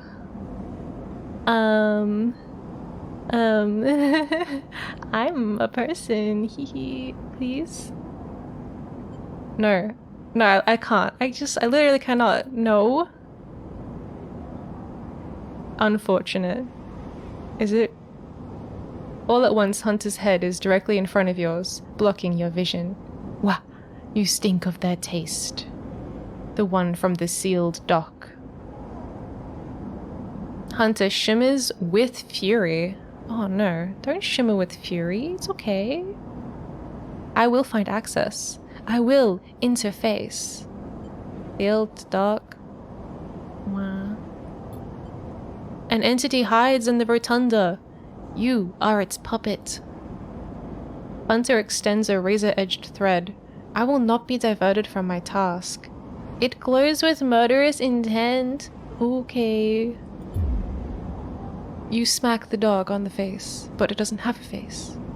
You lash out with all your force, not a physical strike, but a focusing, a spike of interference leaping out like the tip of a spear, or like a mental attack. Hunter stumbles, shifts, and separates. Okay, well, it was nice talking to this little dog. You open your eyes, blinking back into the station light and shaking with fear. I'm not shaking with fear, it's okay. You know, it's just part of the job. Talking to weird, tentacle dogs. Getting all caught up. Okay, we gotta do a Drago? Wait a second. This is ready. Are they common in space, Miya? I don't know, I think they're like a digital entity. They probably only live in like networks. Alright, let's get some food. I almost forgot. We need to eat. Fungus fan. Ah. Okay. If we eat one more time, then we will officially become a fungus fan. I wonder if we get like a cool like little badge or something for joining the fan club of fungus. Okay, and we have to do talk to Sabine. They should have something for us now. The first thing you see on entering is the glint of Toshiro's implants, like a cat's eyes in the dark of the corridor. He nods you in as you arrive at Sabine's door. The entryway is still dark and you push through the sheeting into the surgery. I have it. Sabine stands with a case open in front of them. A set of vials lined up inside, separated by foam inserts. They pick one up, rotating it in the warm light. I have no idea how Yatagan. They trail off. We should treat this with caution. It looks authentic, but I have no idea if it really is what it appears to be. I don't care. I don't care. I appreciate your enthusiasm, but we need to be careful. No, we don't need to be careful. Unfortunately, I'm not sure we have another choice. Exactly! They gesture you to sit on the bed. The stabilizer works under a similar principle to an immunosuppressant in a transplant operation. This is kind of like in that anime. Whoa. What's it called? Cyberpunk? In Cyberland, it stops your body from rejecting an unfamiliar part of itself. Yeah. Stabilizer. In the case of your frame, the unfamiliar part is each of your biosynthetic organ groups, which over time are identified by your body as foreign material and therefore must be eliminated. Oh no. Sabine holds up a vial of the would-be stabilizer. However, unlike an immunosuppressant, the stabilizer doesn't do this by limiting your entire immune system. Instead, it re-encodes your biosynthetic organs with new protein chains which act as passcodes within your immune system. The stabilizer refreshes those passcodes, keeping your frame from rejecting all of its organs. Okay, cool. Which means the stabilizer should be able to encode any organic or biosynthetic matter to be accepted by your immune system. Yeah, sounds good. Sounds good. They glance away. At least if the stabilizer is genuine, the only way to know for sure is to inject the vial. They begin readying the syringe. I will start with a small dose to limit the risk. Okay, let's do it. I don't have a choice. I think you're right. Sabine cracks the glass neck of the stabilizer vial and uses a syringe to extract a fraction of the liquid. They tap the syringe, and you watch as if any sign blah blah blah blah blah. Okay, you barely feel the needle. Your frame registering the initial injection, but with little response. Wow. A sensation begins to spread from the site. A fizzing, trembling wave that disperses through your arm with incredible speed. Your vision goes white, and then it returns. Sabine appears encased in shards of sparkling light that slowly fade into darkness as you settle back into the bed. You swim in darkness. Man, I feel like we're always swimming in darkness. Muffled noises like an argument heard from underwater. Trickling waves of cold. When you sit back up, Sabine is sitting in a chair by the window, facing away from you, backlit by the glow of their slate. Awake? Yeah. The stabilizer is genuine. They sit down beside the bed. I don't know how Yardagan acquired a case of this stuff, but they did. Sabine looks troubled. Oh, Sabine, it's okay. You should rest some more, but you're going to have to do that somewhere else. They gesture to the door. I have other patients, sorry. Sabine nods toward the case. I'm afraid I can't offer you any more doses. You're going to need to pay for your next dose. Silence fills the room and they return to their glowing slate. Looking around the room, it seems different somehow, as if things have been moved or shifted. You wonder how long you've been out. Sabine? Nothing comes free, sleeper. Remember that. You manage to get to your feet and wander out into the hallway. The queue stretches down the flickering corridor. Hoshiro stands impatiently by the door and fixes you with a glare as you leave. Ugh. You lower your eyes as you stumble past, somehow faintly aware of the station spinning beneath you. Wow. Wow. Ain't that the truth? Nothing is free. Ah. So bleak. Well, at least, look at that, we're stable, we've got a full bar, and we've got a full tummy. We've had a delicious fungus meal. Not even freedom is free. I know. It's terrible. Okay, we did get some data stuff that we can maybe give to Fang. Here you go.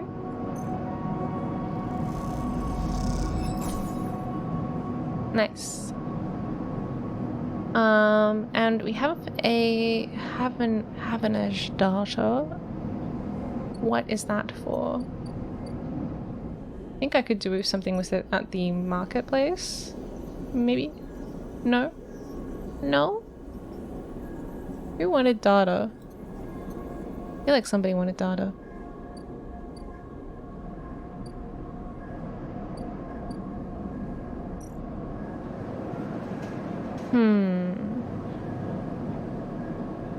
That dog that we spoke to, it said that there was someone in the rotunda that we tasted like them.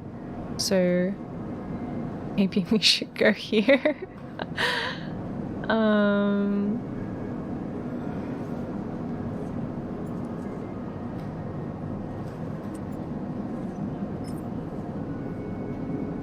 Do it.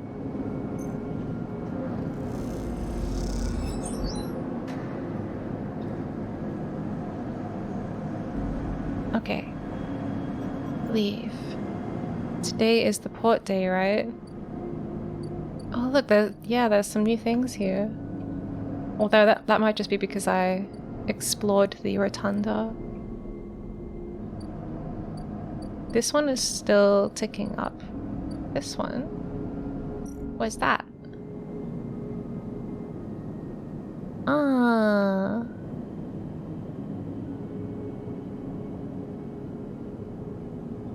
Okay. So we could buy some scrap and then like resell it at the market maybe for a profit.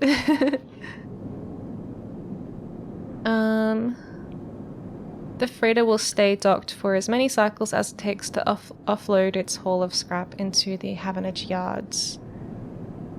Ah, I see.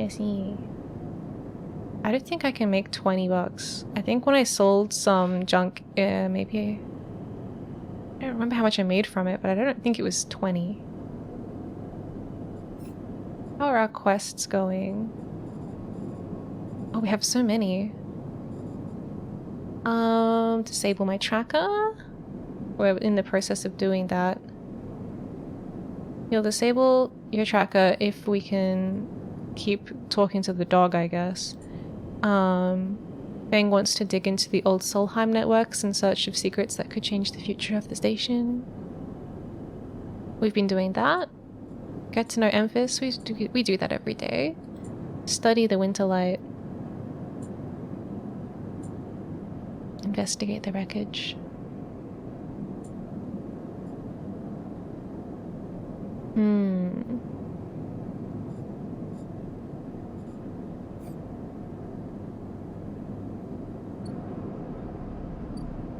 What other things do we have? We have a person to talk to. Oh, they're cool! Wow, I love their boots. Oh, they look so cool. Okay. Hey you, wanna earn a chit? Ankita stands beside a huge pile of tied together hull plates. She stretches out her back, her shoulders bulging beneath her flight suit. Ah, so cool! Sure. You cross the docking concourse as she begins to split the plating into 2 bundles. What is this place? She asks as she lashes the massive plates together. Everyone wants their cut. She straightens up to an imposing height, her armor plates creaking, and looks you up and down. Don't try anything, alright? She taps the butt of her sidearm. Oh, she's got like a helmet attached to her hip as well. I don't want to have to put anyone else down today. Anyone else? She shrugs. What can I say? My temper's a little short lately. Ankita hoists 1 bundle of plating onto her shoulder. Come on then, enough chat. You gotta earn that shit. Putting them down to bed, yeah. Putting them down into the bed and tucking them in. Oyasumiya. You struggle to shoulder the plates, but you do eventually. Ankita gives you a look. Ship's this way. And she sets off down a gantry at impressive speed. You catch up to her. as she turns down a passage, pushing through a small crowd of... What the hell are Steve doors? Well, whatever. We go through that. Why are you doing this yourself? What is all this for? What is this? Wow, what is going on? What is it for? Oh, this? She nods at the plates on her back. I'm building a treehouse. She gives you another of her looks. Really? It's for the ambergris. Ambergris? I don't know how to say that word. That cutter you might have seen sitting silent out there. She rapidly turns another corner as you trail behind. She got cut up pretty bad on our last job and I had to moor up here for a spell. But since then it's only gotten worse. Someone got in and sliced the core from our ship mind, so now she's gone dark. She shifts the panels on her shoulder. The upshot is that I'm short one ship mind with a ton of repairs to do, and the rest of the crew signed off the moment they got wind I'd been stranded, so yeah, it's been a time. Anything I can do to help?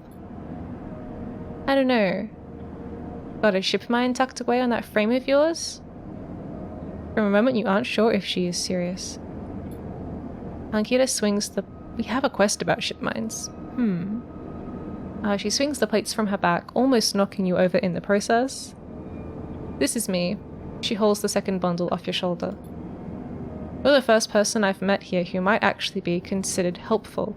She pauses, chewing her bottom lip. Look, you want help? Come see me. I need a hand putting Amber back together, and you don't seem like the type to try anything stupid. She passes the bundles of plates through the Amber. I'm just gonna call her Amber for short. Through Amber's outer lock and then turns back. Just don't go spreading all this around. Ankita throws you a couple of shits. Consider it a bonus for not trying to grift me. She gives you a parting nod and ducks through the doorway. Alright, get out of here, she calls back, and the lock slams shut. Oh, cute! And we can go to a bar. Woohoo! Alright, what do we got here? Get a drink. You're unsure if your frame can metabolize alcohol, but this fungal drink fermented along the greenway seems like a good test. You can also buy rations here. Tala keeps some expired Solheim rations behind the bar for those weary spacers who ask why the Overlook doesn't serve food. Is everything fungus in the future? I think fungus is easy to grow. So, yes. It's easier. I don't know. I'm pretty into fungus as a protein replacement. It's better than bugs. You know, if you had to choose between fungus and bugs, which would you pick?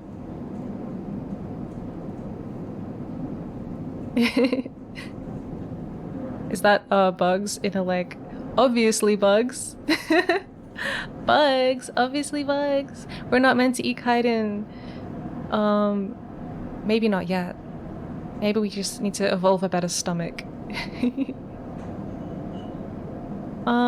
Let's have a drink. Because we got some money.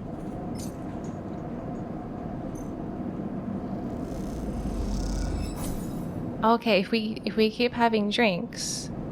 Have you seen the video of how cockroach milk is made? Oh my god, cockroach milk.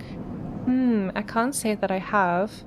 Although I haven't seen Snowpiercer, at least, which has a delicious cockroach manufacturing process revealed.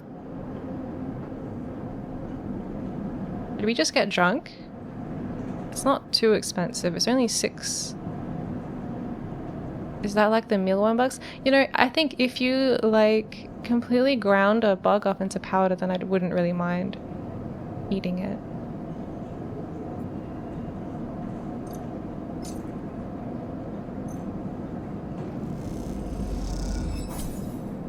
They just ground dried bugs and then squeeze those juices out? Yeah, if they did that, like dehydrated, ground up bugs, that'd be good.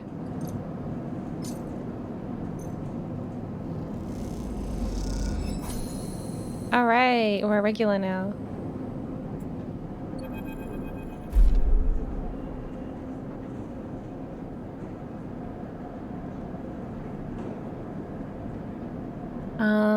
I'll hold out until biomeat is available.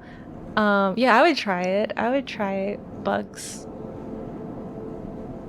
I mean, like, as long as they're prepared well, like, I don't know, I wouldn't just, like, pick a bug up off the floor and eat it. That's what my cat does. Those are for him. If I see a bug, I give it to him as a gift, and he's like, oh, thank you. It's delicious. He really likes eating moths. Okay. The glass shatters on the steel bar beside you, and the taunts don't take long to follow. Oh no, is this a rowdy bar? Exquisite. Wow. Hey, Haunch. The spacer calls across the low room. What are you doing here? He laughs at his own lame joke. Playing human? I'm going to ignore them. You hunch a little further, staring at the hundreds of tiny impact points that scar the bar's surface. A hand falls on your shoulder, but as you flinch away, it pats reassuringly. You freeze in place. Out. The voice comes from behind you, spat out like a shot. You turn to see bright eyes, dark hair, and a stare that could breach the wall and vent you all into the hard vacuum. As you turn back to the spacer, the second glass comes sailing through the air. Oh, do we catch it or duck? I want to catch it. I want to be like a cool person. Oh. That was a bad idea. We're not a cool person. You reach up a hand and the glass shatters across your forearm, showering you in fragments. Oh, now we can like sue them because they've made me bleed. That's how it works, right? Through the haze of glass and vapor, you see Tala leap the bar and close the distance to the spacer. The thud as he slams into the wall echoes around the bar like thunder. I like Tala. Now flanked by other figures quick to their feet, Tala throws the spacer out through the door and stands silhouetted against the rotunda lights. You touch your arm and it feels wet. That's just the blood. That would just be the blood. Someone helps you to your feet and back onto your stool. Broken glass rattles as it is cleared, and a fresh measure of Girol is glugged out in front of you. The same hand, warm and heavy, falls on your shoulder once more. I dig her 80s rocker hair. Yeah. So cute. He isn't coming back. We don't tolerate that kind of shit here. Tala flops onto the stool beside you. Let's get a look at you. Tala wipes the powdered glass from around the wound, and someone places a bottle of alcohol and a metal tin with tweezers on the bar. She disaffects them and turns to you. That was an ambitious catch. No! I'm embarrassed. She smiles, putting a sliver of glass from your forearm. Stupid, but ambitious. You don't feel the pain, only the sting of status messages across your body, delivering concerning dermal damage and exposed structures. You do feel the care, though, as Tala's bright eyes search your thick synthetic skin for splinters. Let's keep watching. Tala works with the skill of someone who has had to pick glass splinters from the skin of a stranger before. Ah, this isn't her first glass removal out-of-arm procedure. She hones in on each bright shard all the time, tapping the tweezer tips in little rhythms that only she can follow. Tala smiles to herself. So, have you been on the eye long? I feel like we just arrived. Long enough? Just arrived? We're still pretty new here. I mean, this is like our first trip to the bar.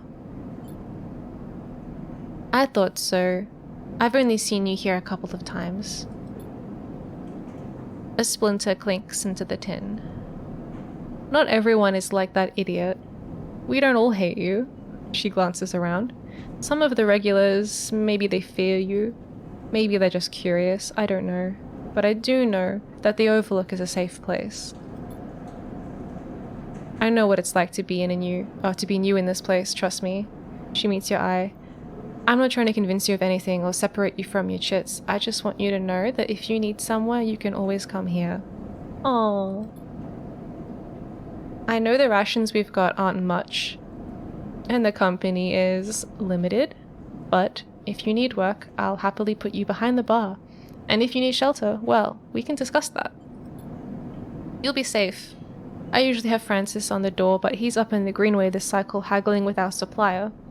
Francis tends to be particular about what we serve, even if the clientele isn't. She places her tweezers in the tin with a clink. That's you, sleeper, here. She slides the glass of droll to you. This'll help. She stops, her hand still on the glass. Wait, does this help? I mean, can you get drunk? Let's find out! Wow! Suzy, hi, well timed. Ah, potassium! A delicious potassium drink. She laughs. Haha. She laughs. Just don't sit here too long. I'd hate to see you become a real regular. She walks back around the bar gathering the glasses as she does, and before long is retelling how she threw that spacer out to a new group that's just wandered in, complete with dramatic actions. Okay, so this could be a good place to get at home now that Dragos is getting kind of paranoid. Like, I feel like he might kick us out, I'm not sure. She gestures in your direction, and you instinctively look away. Oh no, she's probably like, and then this goddamn loser tried to catch the glass with their bare hand, and the glass shattered all over their arm.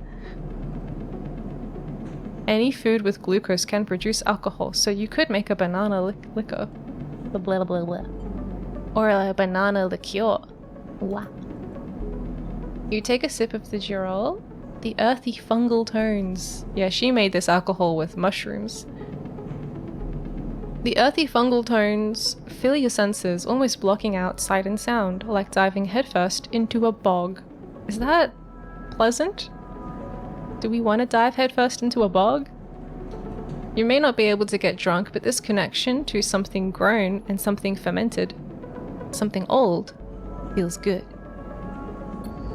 Ah, we're like savoring the flavors. Okay. Well, that was a productive day. I feel like we did a lot of things. Mushroom alcohol, yeah.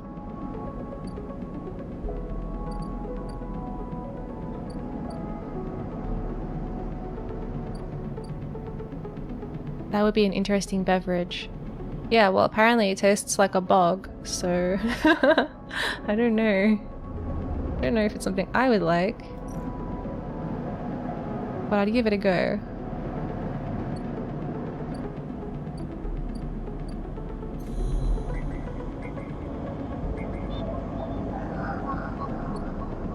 I feel like one of these...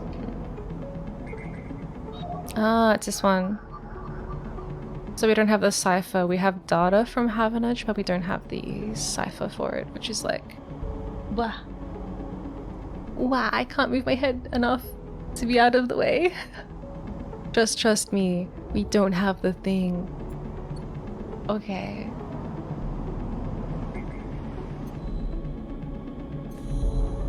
Why does it say Hunter?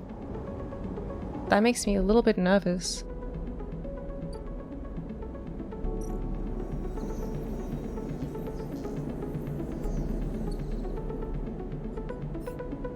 Build a ship mind. I think if we can build a ship mind, then that cool, strong lady will like us.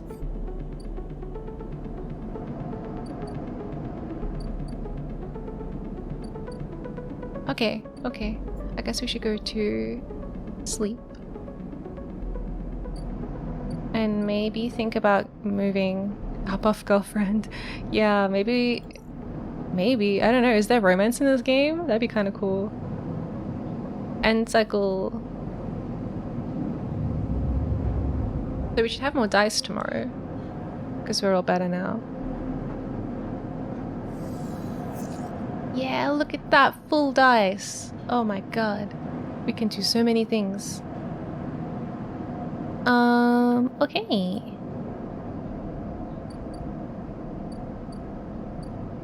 We're in space, so there has to be romance. Yeah. Space is very romantic. Wow, a dice. Yeah, I got 5 of them. 5 dice. Wow, what am I gonna do today? I bet this one has 8 sides rather than 6. Nice, full house. Oh, hey, Penrose.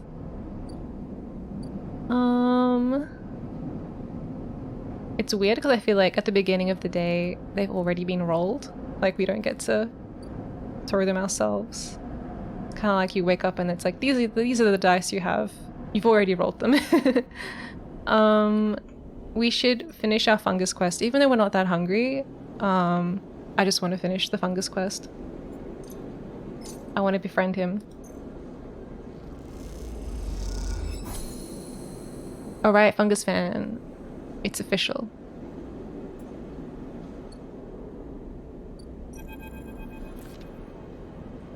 Sleeper. Amphis calls out to you. Sleeper! A booming voice that echoes through the corridor.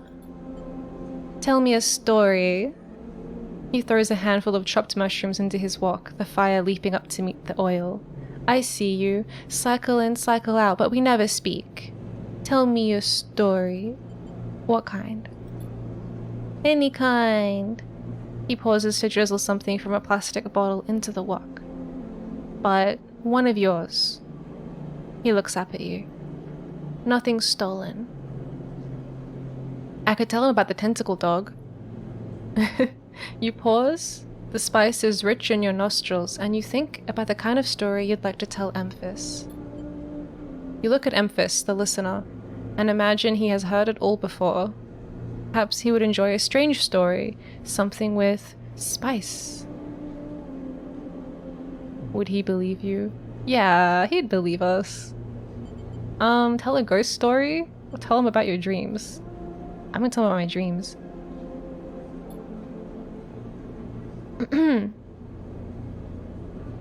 All the sleepers, you tell Amphis, had dreams. Oh, those kinds of dreams. Like, wishes. Some were simple, memories left over from the emulation process that had become tangled up in their minds, but would not come out when they slept.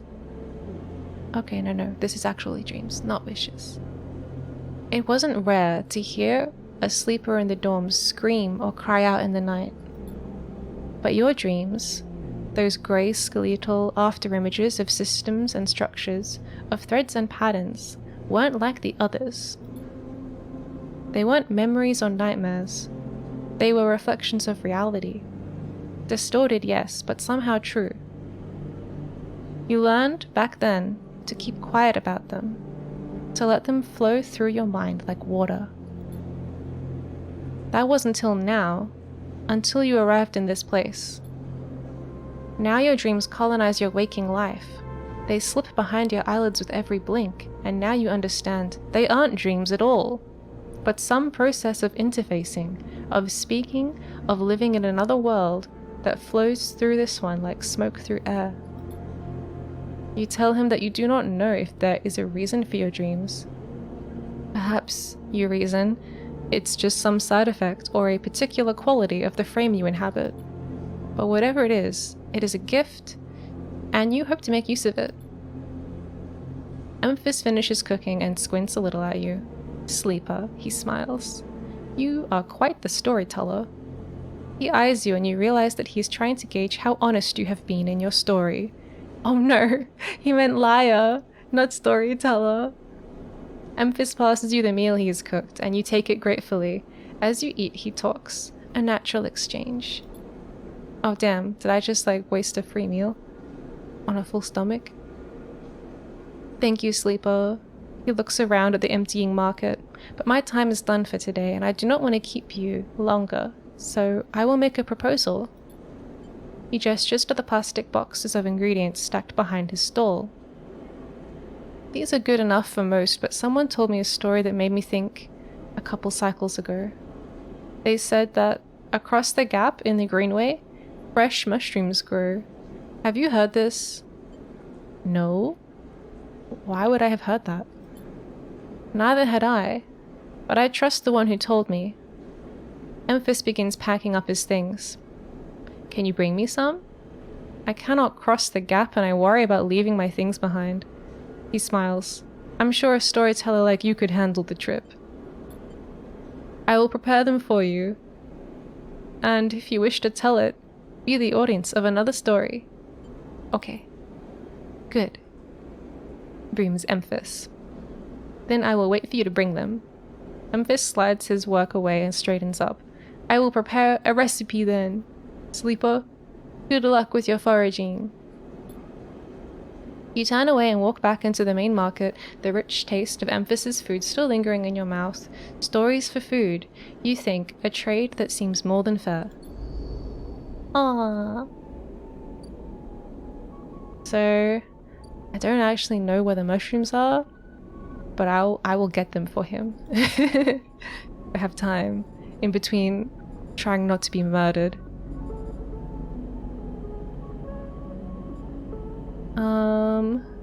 Get to know Emphas. Emphas loves two things, stories and food. You might be locked behind that toll booth. Yeah, that's what I was thinking. Bring Emphas some girol caps. Oh, girol must be the mushrooms, because that's what my drink was called. Dude literally said, wait, let her cook.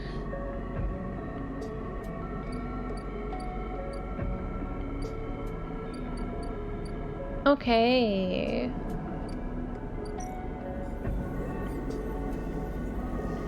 Well, I think we should make some money. Man, we got 3, like, 100% successes. And then 2 that are, like, pretty lucky. I think we're doing okay for money at the moment.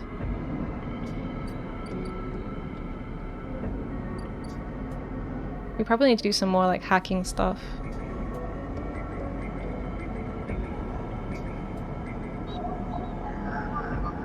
Oh, damn, I don't have a 1. I do have a 4, and a 3. Okay, so we can do this one. Hacking time! Hello! We are living in a shipping container.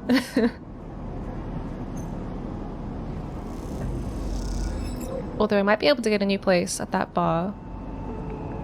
Okay. Data extracted. Okay, cool.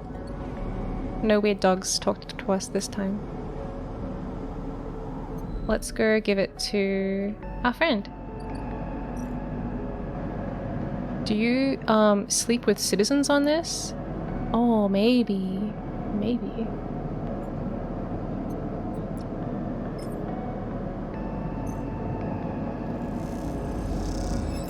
Yay!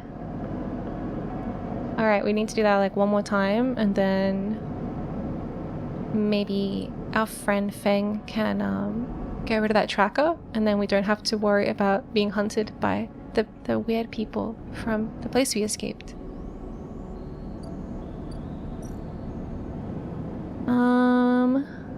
Oh wow, that's locked. Ankita has a couple of glitched repair drones in storage. If you can rewire them, they can repair the ambergris for you. Skill upgrade required. Ah, but I can't do this one. Ankita needs all the help she can get with the ambergris. Okay. I'm an engineer. That means I solve problems. practical problems.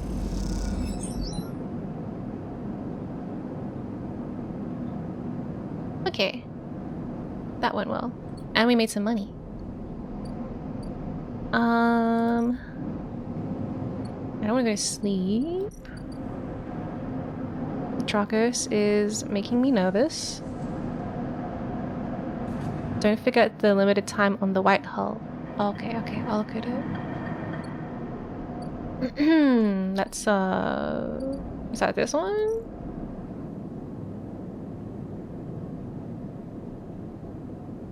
Oh, winter. Oh yeah, that's right. The I don't know if we're gonna be able to make enough progress on this.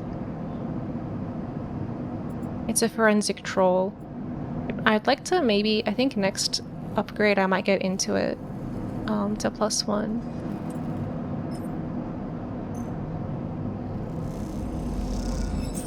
Ah, nice. A full roll gives you 2. Oh, we got some data. Ship mind fragment.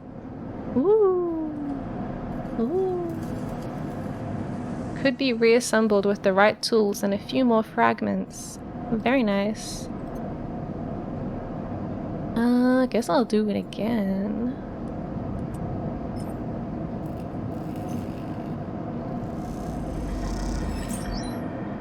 Wow, we got data, we got scrap, got all the cool stuff. Okay, so that's like probably enough for one day. We can sell something at the market. We can sell the scrap. Yeah.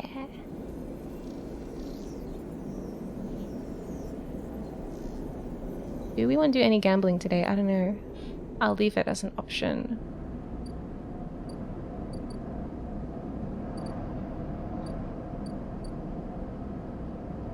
What is that? Oh right, I have to wait. That's nothing. This is the build a ship mind. Oh no, that's just my quest. This is something. So we could buy something, but it sounds like a gamble.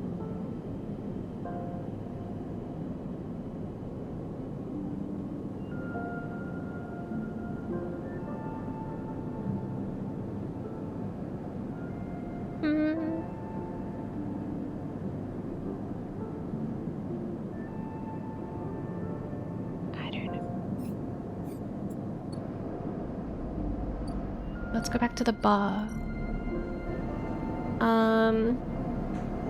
Okay. Oh damn. We're not good at this one.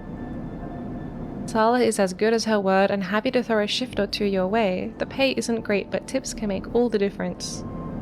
We're not gonna get tips. But let's give it a go. It's risky. But we still have a 75% chance for not a bad thing to happen.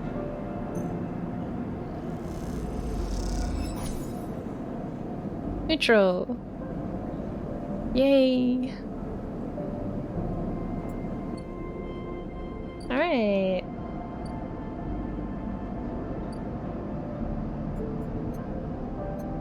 I need to find out who wants this other kind of data that I have. Okay. Ooh. Not long until... I mean, tomorrow it'll be halfway until the hunters find us. Or at least until they arrive. I guess once they get here, then they have to find me. Ooh.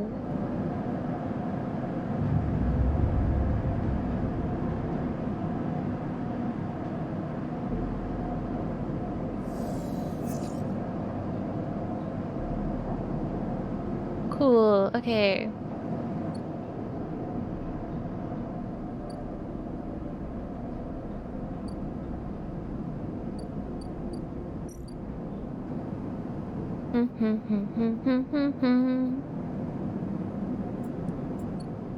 I'd like to get more skill points, so maybe we should try and see if we can complete any of these.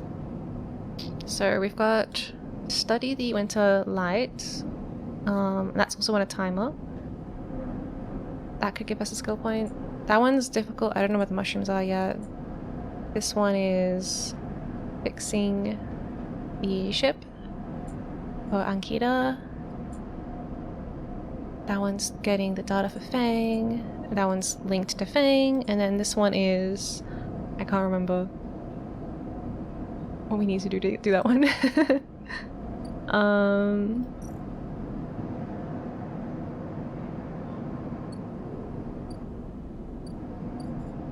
So let's do some hacking. How am I meant to do this? How am I meant to roll a 1? A 3? What about a 4? Damn. That's no good.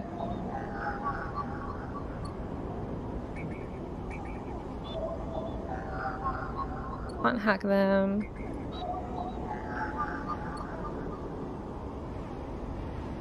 What about this way? What's this one? I'll do that one. Do that one. I don't have the cipher for this yet. What about this one? Can't do that one either. Seems like you got a lot of high rolls. I mean, yeah, high rolls are good, but not for hacking. I think there was like a skill upgrade or something I could get that meant I could use like 1 on either side of the match. So I could have used like a 3 or a 1 or a 2. But I'm not sure. Alright, no hacking today. I guess we can help on the ship and then extract information on the winter thingy.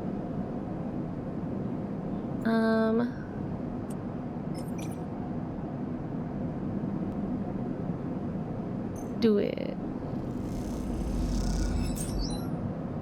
Oh, cool. We got some stuff from that. Let's also do a bit of this one.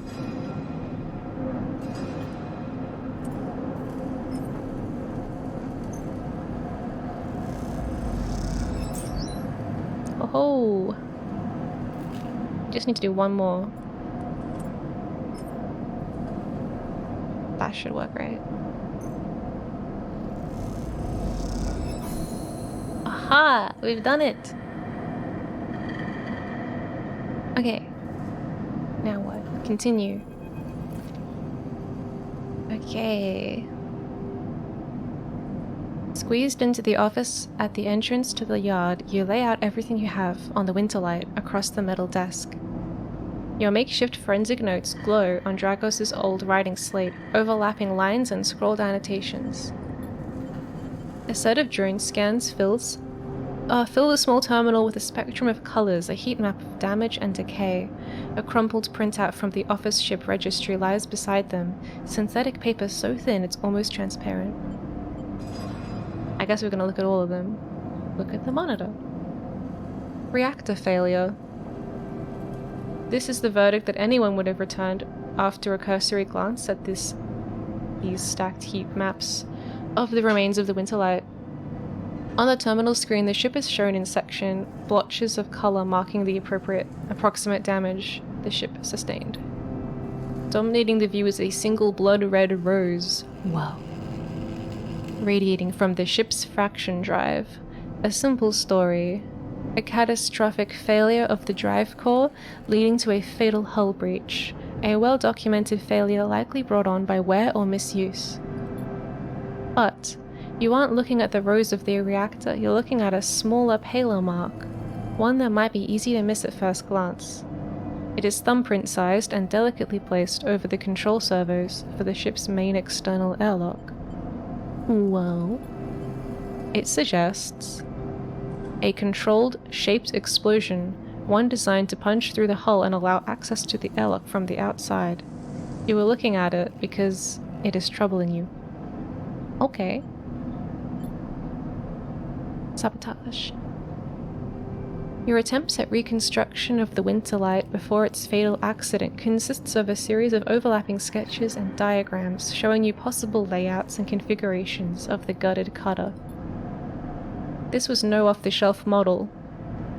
It was heavily modified, parts replaced with inventive configurations, the new retrofitted into the old, handmade joints and reconditioned filters. This was someone's pride and joy, a lifetime project kept running with care and intuition. It also contained a set of hidden compartments. You missed them at first, where the hull had been thickened, the corners rounded to disguise the change. But they are there. Alright, look at the printout. A plain list shows the registration history of the Winterlight, the gaps between the entries, tantalizingly opaque. Its first registration was a couple of thousand cycles ago on this very station, logged at the central hub. From here, the registry tells the story of a busy ship, one that rarely stayed on station for more than a few cycles and often took on voyages that kept it away from the eye for up to 100 cycles. Let's go smuggle goods! Yeah, I want to see that secret compartment. The Winterlight got little rest. An old ship, many cycles under its belt, carefully maintained. A reactor failure preceded by a carefully concealed external entry, a suite of hidden compartments tucked away. This was the Winterlight and this was its story. But that's not the full story. Oh, freaking hell, there's more. Because there is something else. It is a little more than a list, a tiny chunk of data you were able to pull from the ship's systems. The main system was fried, of course, but the Winterlight had one separate system, one tucked away in one of its hidden compartments, armored and air-walled. This list, the only recoverable piece from the whole system, is a partial inventory. There's more. It details the contents of the hidden compartments. Ooh, some of it you recognize. Some of it you don't. Shipmind ROMs, skimmer, cryo chain codes, and the final entry, passenger, sleeper. Oh my god. What? Is it us, or is there another sleeper? You stare at the list on the terminal and try not to think about what it was like arriving here in the cold for so long, half frozen in the freight container. Had this sleeper been smarter? Luckier? How had they convinced the Winterlight, a smuggler's ship if you ever saw one, to extract from the SNARP? Luckier, you laugh. There had been no remains found in any of the Winterlight's compartments you had checked. They weren't so lucky, you guess. Not in the end. You hold up a vial of stabilizer to the light. This was all you find in the compartment, a parting gift from SNARP. Well, it won't go to waste now. You put it in your pocket. The thought still bothers you though. 2 ships carrying sleepers coming into the same yard? 2, one after the other? That feels wrong. They must have been sleepier. You flick back and forth between datasets on the terminal, thinking. And you see that thumbprint again, the mark of someone trying to get in, someone who entered the Winterlight with precision and speed. And when they were done, left the reactor to clean up the rest. The thought of that person makes you shiver. Suddenly, the office door creaks open. Dragos stands in the doorway, staring at the equipment and notes you have assembled. Hey Dragos, hey! What is all this? God, I'm nervous. What is all this? He snatches the slate from the desk faster than you realized he could move. You running an investigation here? What am I paying you for? The drone on his shoulder starts whining shrilly, his anger passing to it through his implants. Are you hiding something? I don't know. I don't want to antagonize the poor guy, he seems pretty cranky. We know where the ship is from. We already found that out. It's from the Eye. And it went and smuggled a sleeper. Stay silent. Are you hiding something? Are you hiding something? Hiding something? I'm hiding you, goddammit! And what are you doing for me? Digging around in my business? He starts shaking his head. I know you have a lot of questions, but this isn't the way. He turns away, muttering to himself. This is the last thing I need. This ship had a sleeper on it. Oh no. Dragos freezes, suddenly angry. What did you say? He pushes past you to look at the terminal at the list. He shakes its head. So what? Aren't you all trying to escape? You're lucky it was you that made it out alive, not them. He folds his arms, indignantly. Dragos seems to steady himself and then turns back to you, the heat map of the reactor failure reflected in the headset's glassy eyes. I've given you a place to stay. I've given you work. He stumbles over the words, unsure what to say. There's plenty others who would have sold you on, turned you in, but not me, no. I know. Stay silent.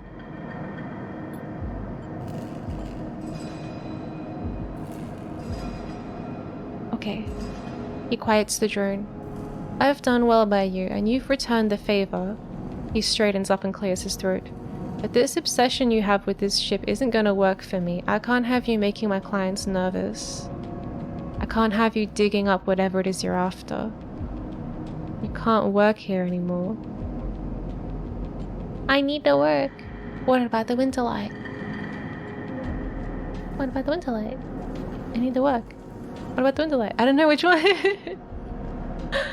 I mean, I don't really need the work. I have a new job now with my cool girlfriend.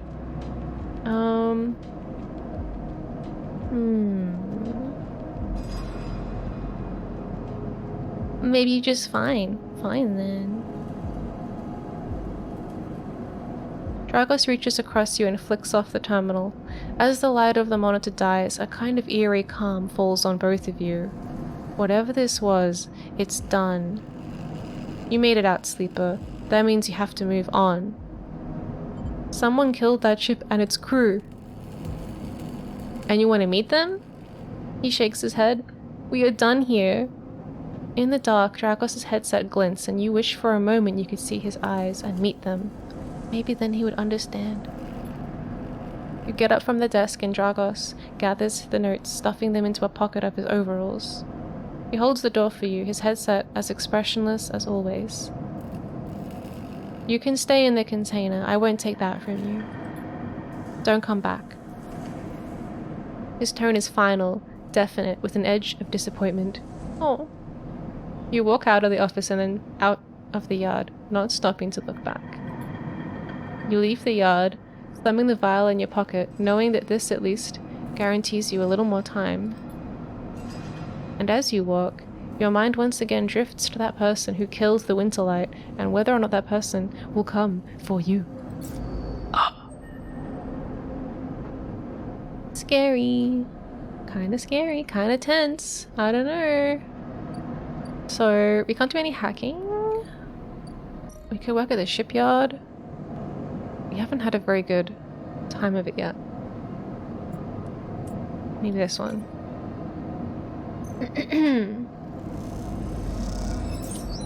Okay. You shadow a shipbuilder who is impressed when you know how to double seal a hull plate. He slips you a tip at the end of the shift. Aw, thanks for hanging out, Buxid. See you around.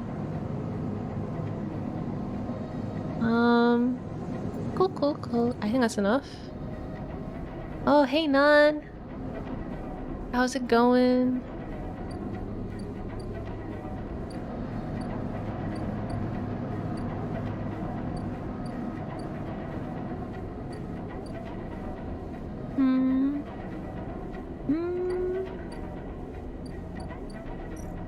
Oh, we have things we can sell. So let's do that.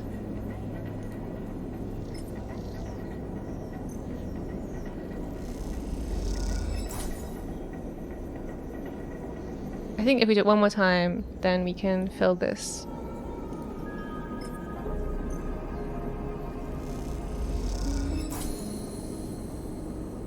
Yeah. I'm trusted now. I don't know what that does, but I wanted to become it. Maybe if I leave and come back? Ah! Hot fabricator! Okay. Ship mines cannot be built from scratch, but if you have enough salvaged fragments, they can be reassembled within a fabricator. Ship mined blah blah. I have one ship mined fragment here. Just waking up with a coffee. Oh, nice. Well, okay. Gather 3 ship mined fragments.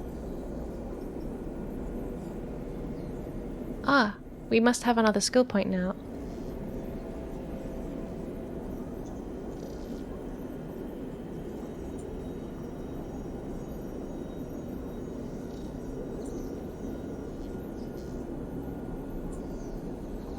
How do I get ship mined fragments?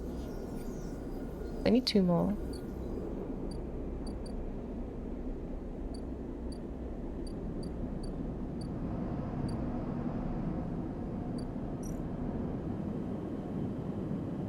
Maybe from here? I'm gonna do it.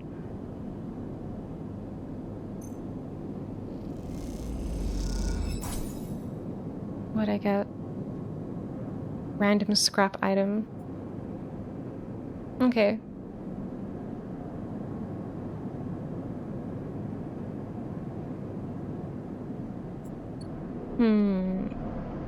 Let's go help with this. Our final dice for today.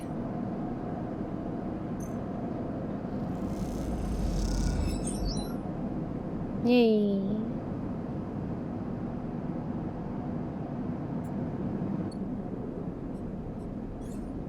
Okay, we got upgrades available.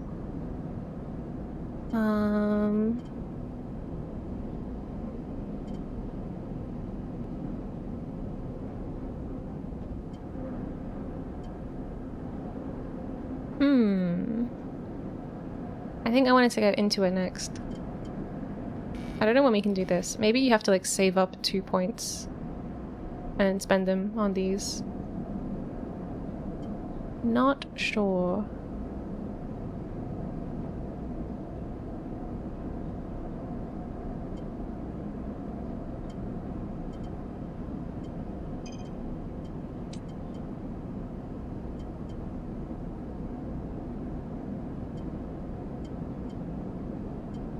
Oh, maybe I have to do this.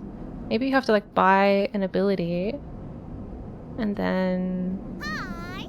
Wow. Hi, Lara Fatora. Hello, welcome. Thank you for the follow.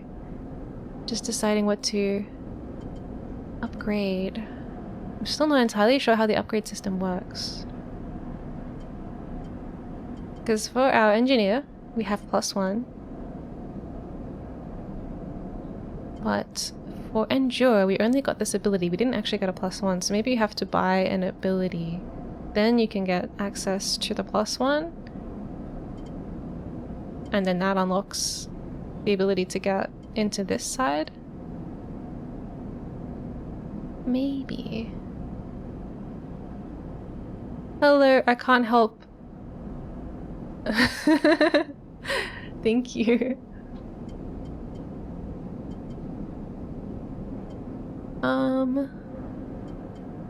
I don't know.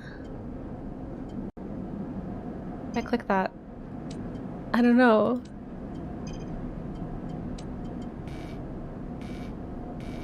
Can't do that. I'm gonna do it just to see if this is how it works. Okay, that is how it works. So first you unlock one of these things, and then you unlock... Right. So it's kind of like a left to right progression. I see, I see. Cool.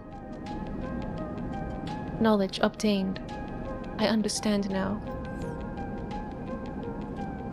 Alright, we don't have any more dice to use on things. But we could sell stuff some more if we want. Oh wait. That's the one I wanted.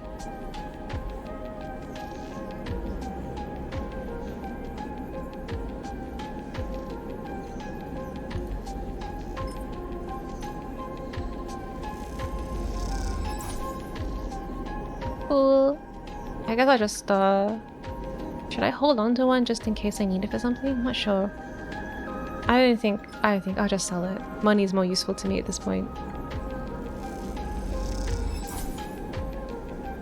Okay.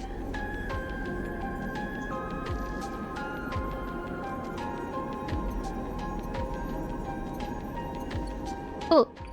Alright. Let's go to sleep. Why is this still blinking? Oh, right, because it's a quest. Okay. Back to sleep.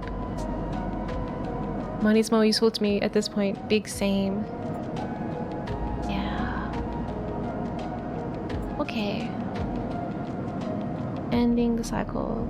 Or maybe I should have eaten something. Let's have a bite to eat from her rations. I kind of want to try them.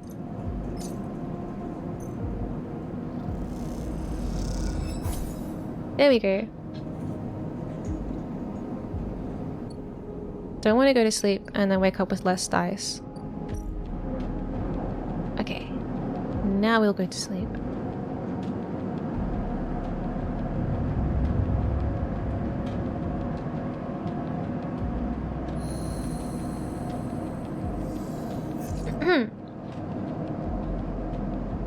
Okay.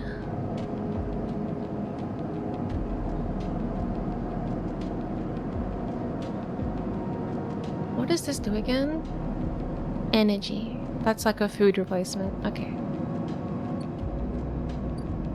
So we really need to be able to hack today so we can get Fang to help us not be tracked. Yeah, and we needed it too.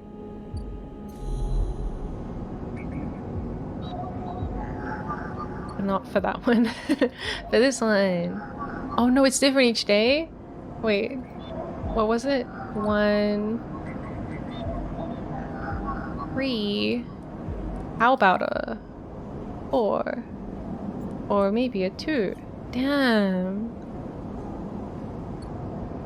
Ah, that's upsetting. Okay, are there other things we can hack today? 1, 2. Okay, we could hack this.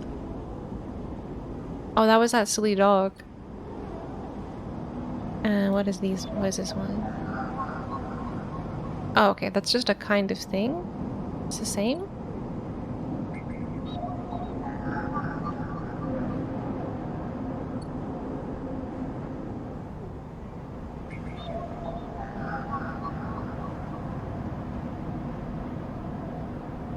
I want to do this one. That sounds interesting. The data here is part of a cache tucked away during the collapse. Who hid this and for what purpose?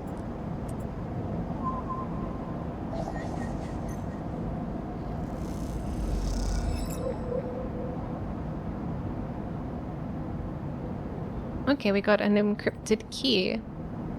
Interesting. What is that for?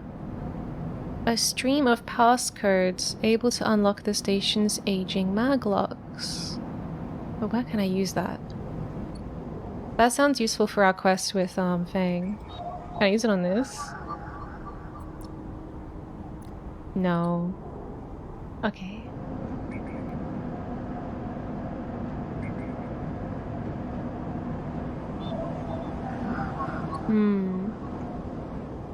Yeah, all the numbers are really low.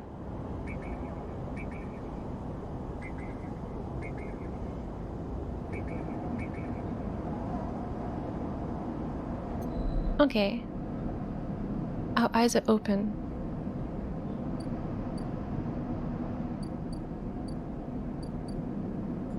How are we gonna survive? Buy a vial of stabilizer. I already have a vial of stabilizer, but if that's what it's gonna take to progress the story, I guess I could have 2 vials of stabilizer. Wait, 100? That's expensive.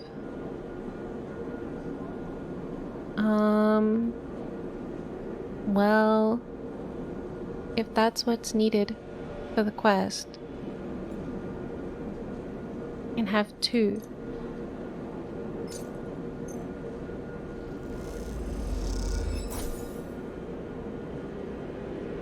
Toshiro takes the chits and hands you a vial. When you ask after Sabine, he doesn't respond. Okay.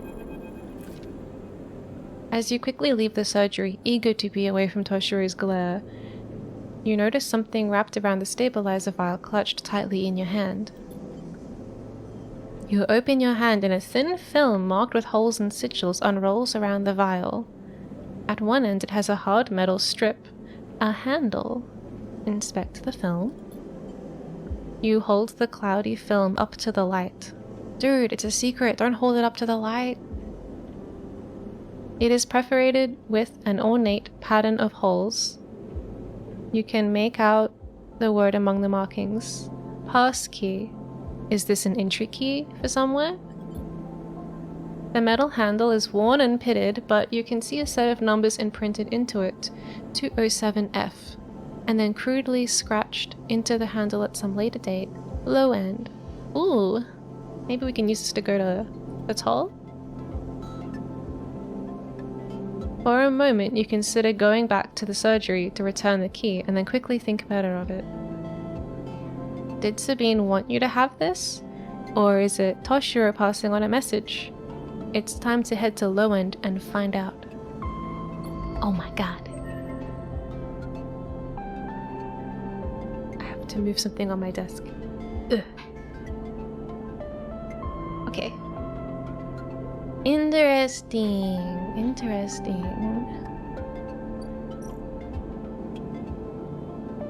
They still want me to pay? Ah, damn.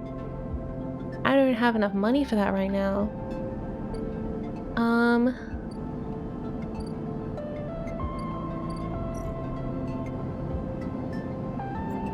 Let's do some work here.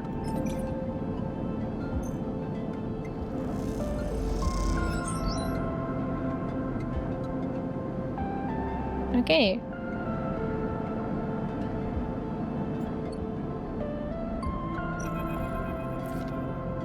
Ankita is crouched in the computing core of the amber, swearing to herself when you enter.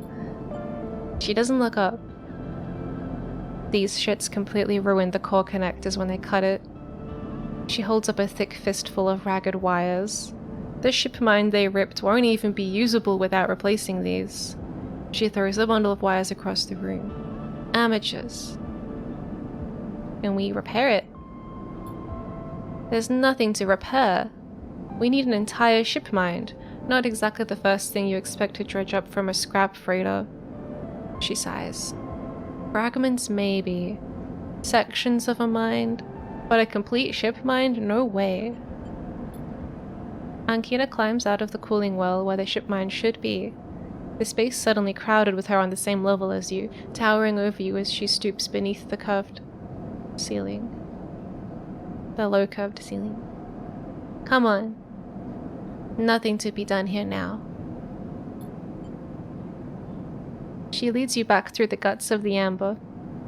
Though, you could find the way back yourself. The repair process has left you familiar with the cutter's idiosyncratic layout. All diagonal angles and bundled tubes. What do we do now? Ankita seems lost in thought, and you focus on the corridors, ducking below conduits and passing through bulkheads. Eventually you arrive in the galley. Though it's hard to tell, most of the benches and prep surfaces are covered in half-stripped components and welded hull patches. Ankita shoves a box of filters to the floor and sits. There's no way around it.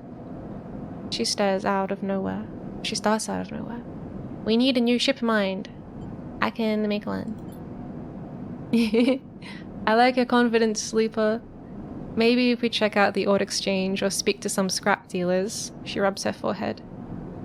It seems I'm about to do something very stupid, but hey, I came here, didn't I? Why not make a run of it? She fixes you with a hard stare. Sleeper, you're all I've got. Oh my god. Sleeper, you're all I've got. No crew, no friends, you're it.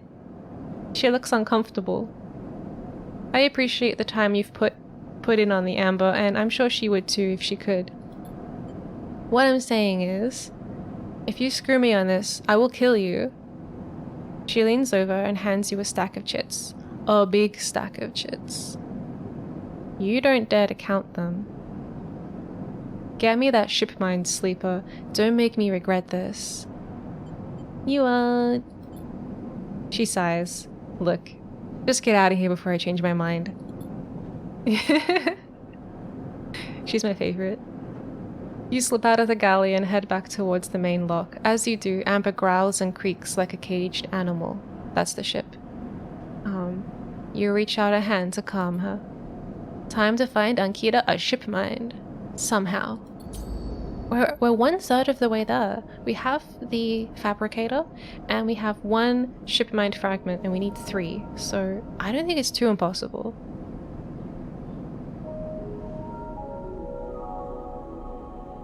Wow, and we have a lot of money now, so she just gave us a whole bunch of money, so we can probably go to our new place. Input $60. A pass key for an apartment found tucked inside a stabilizer vial. So maybe there's an apartment in Low End that we can find.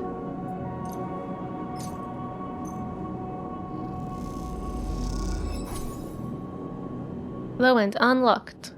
Is it a one-time payment, or is it every single time? I hope it's only one time. Ah. Alright. Let's see where this key goes. I'll put the key in here.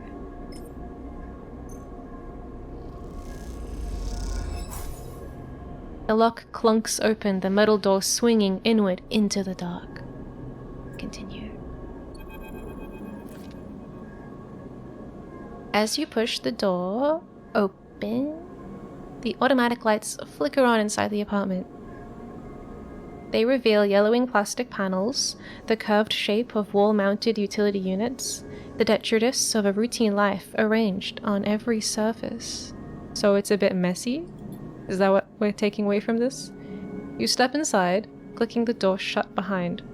The amber light of the aging fixtures glaze everything with pale orange. The work surfaces hold a variety of objects, indistinct in the dull lighting.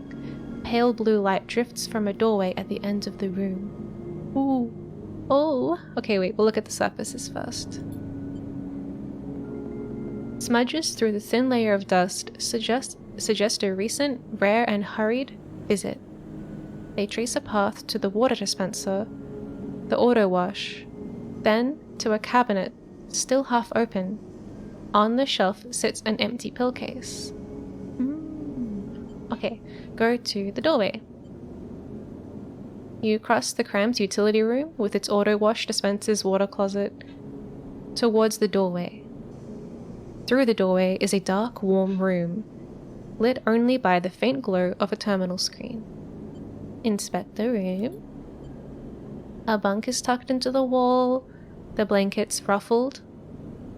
A wall desk glitters with rows of vials and containers. A briefcase lab, wow, sits open, loaded with rows of reagents and compounds you do not recognize. In comparison, this room is clean, ordered, and controlled. As you approach the terminal, there is a crackle from somewhere inside the dark. I thought this might be Sabine's house. Somewhere in the dark. Sleeper. Sabine's voice shakily echoes through the apartment. Welcome to my home. I'm sorry I can't be there. I have to make alternate arrangements. Oh, it's like a message, like a video call? You hear rattling noises, static. I was able to record this message, but I don't dare to show my face. Something is happening within Yaragan. I no longer trust them. Their voice becomes distant, slipping behind the background noise. I have something to ask of you. I want you to get me out.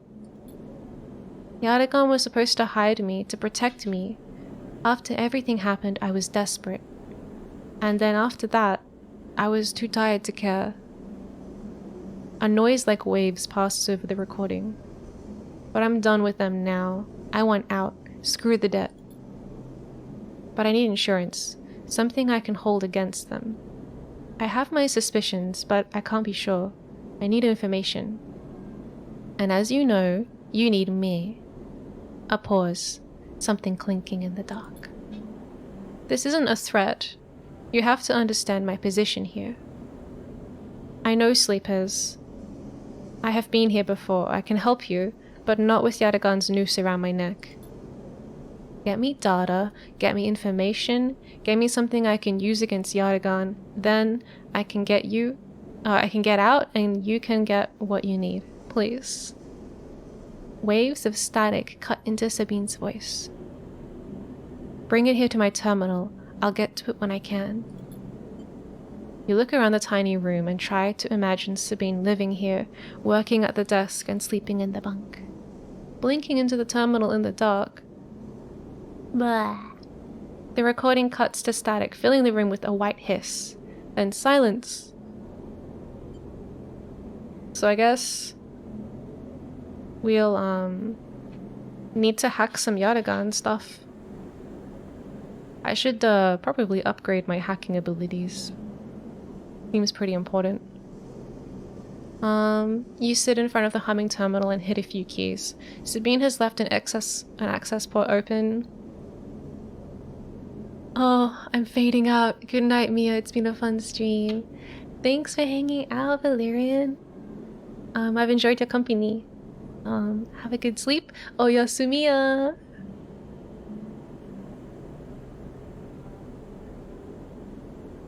Okay. Who does Sabine need to hide from? And what debt do they owe to Yaragan? You try to assemble the pieces, but too many are missing. The only thing you know is that without stabilizer, your body will die. You glance at the briefcase on the desk, its glassware glinting in the dark. You turn away and leave, the door clunking shut behind you. Back in the corridor, you notice the scrawled graffiti of a blade on the opposite wall. Yaragan. You feel yourself being drawn into something you don't quite understand. Yeah, like this entire game. Okay, let's go to the ramshackle residential district.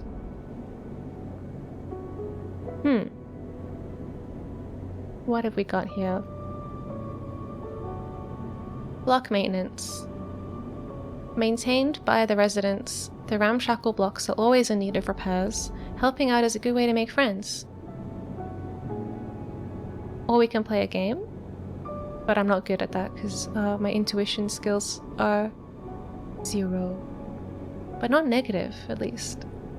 The clack of filter caps can be heard in every concourse in the low end, as the residents play rotating rounds of this game for cryo. Tavla. Alright, let's go with this one. Boom.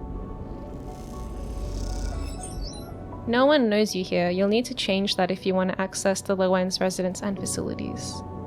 So, to unlock more locations, we have to fill our progress here.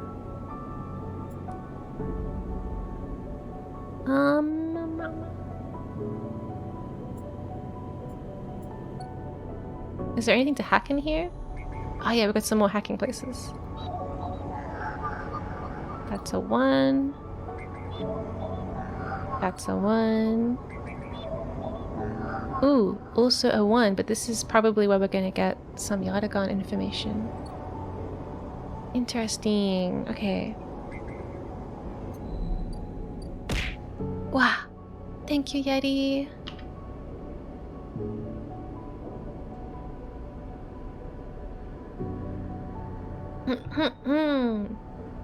So hydrated.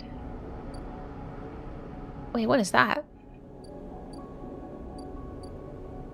Oh, cool. We unlocked a little bit more stuff.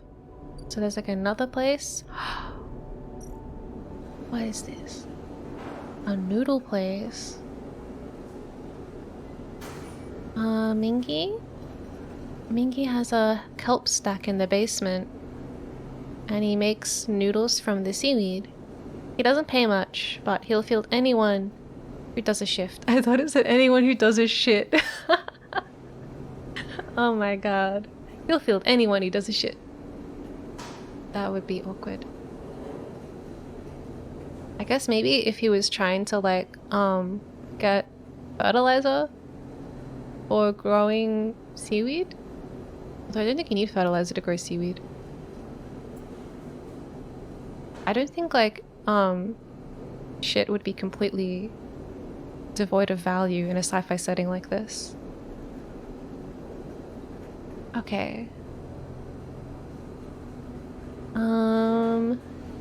We could do this, since we've got that +1 in Endure now.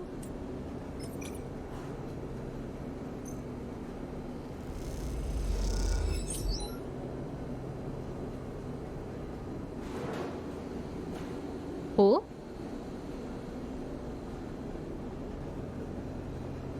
So we get some food and we get some money. Nice.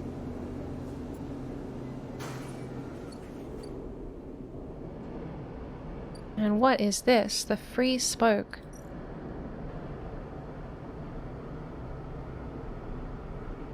What is the spoke? Enter the spoke. A tangled network of service passages and makeshift tunnels cut through the spoke as if it were a hive. There are no maps here. Listed with precarious elevators and stairways, the spoke can be navigated from the outside, but the climb requires bravery. The spoke is layer after layer after layer of dense urban fabric. The only way to explore it is vertically. I think we only just unlocked this area, so I will explore low end first. Now, what do we need to do today? What other things do we have to do? You have to find mushrooms, but I think that's gonna take a while. We need to get some data for Sabine. We need to get the ship mined. So I have to figure out a way to get more fragments of the ship mined. We can't do that because we don't have the right dice numbers. And we can't do that because we can't do this.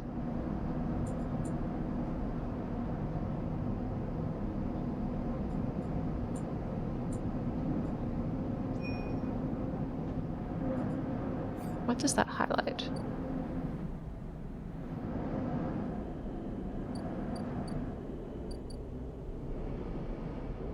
Whoa, what's that?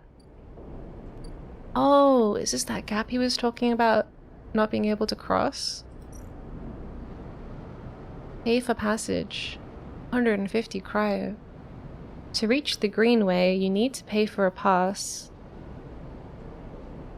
I don't want to do that right now.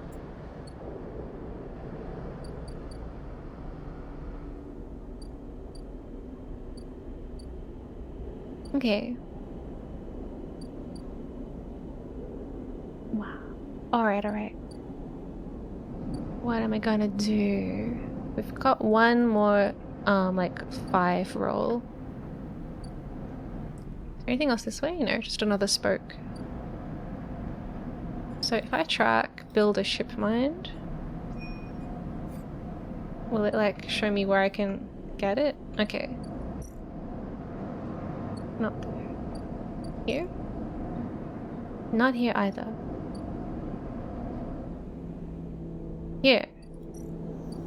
Oh no, that's where I put them into the thing. So tomorrow this will be active.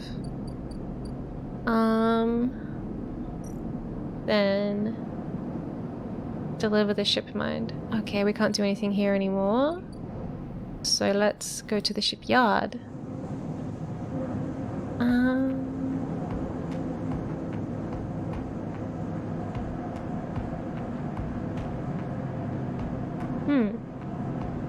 Let's do this one. Because I've got a +1 in Endure now.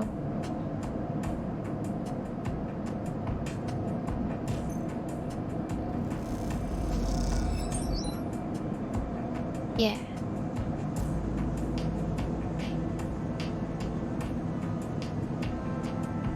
Okay, so we're like halfway to winning their approval. Cute. Yes, we'll go to bed. I wonder if we could move in with Sabine and live at her place. Or their place, I mean. I'm kind of worried about this cycle as well. This cycle clock is filling.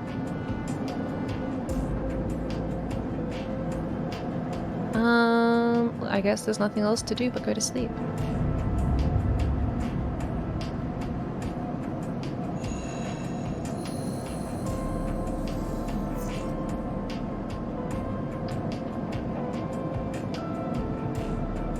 Oh no, our what do you call that thing? Our condition is depleted a little bit, so we don't have 5 dice anymore. Uh-oh.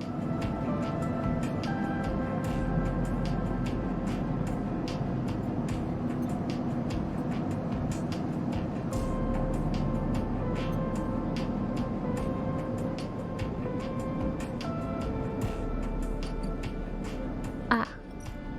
This thing. Buy a shipmind fragment. Ooh, it's expensive. They only have 2. That's cool, I only need 2. Alright, now I just need to make some money. How am I gonna do that?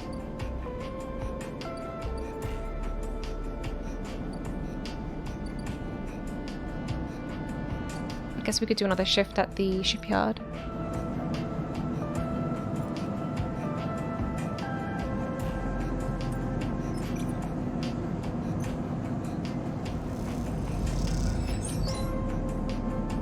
I only got 5 money. That's not enough.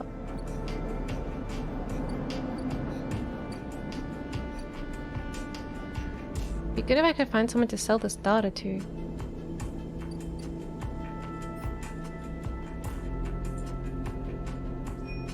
How do I do this one?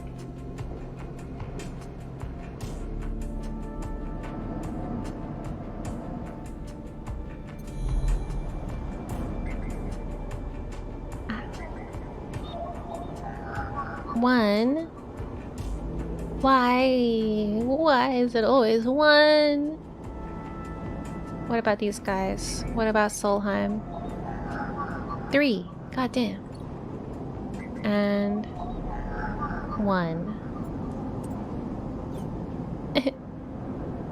Why? How can I get another point so I can get better stuff? Can't. I need a ship mind. That'll help. Do I have a point? I don't think so.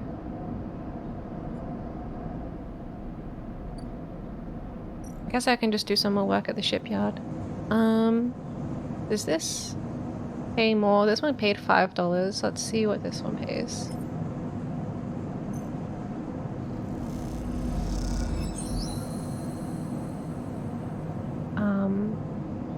I didn't actually see if I made any money there.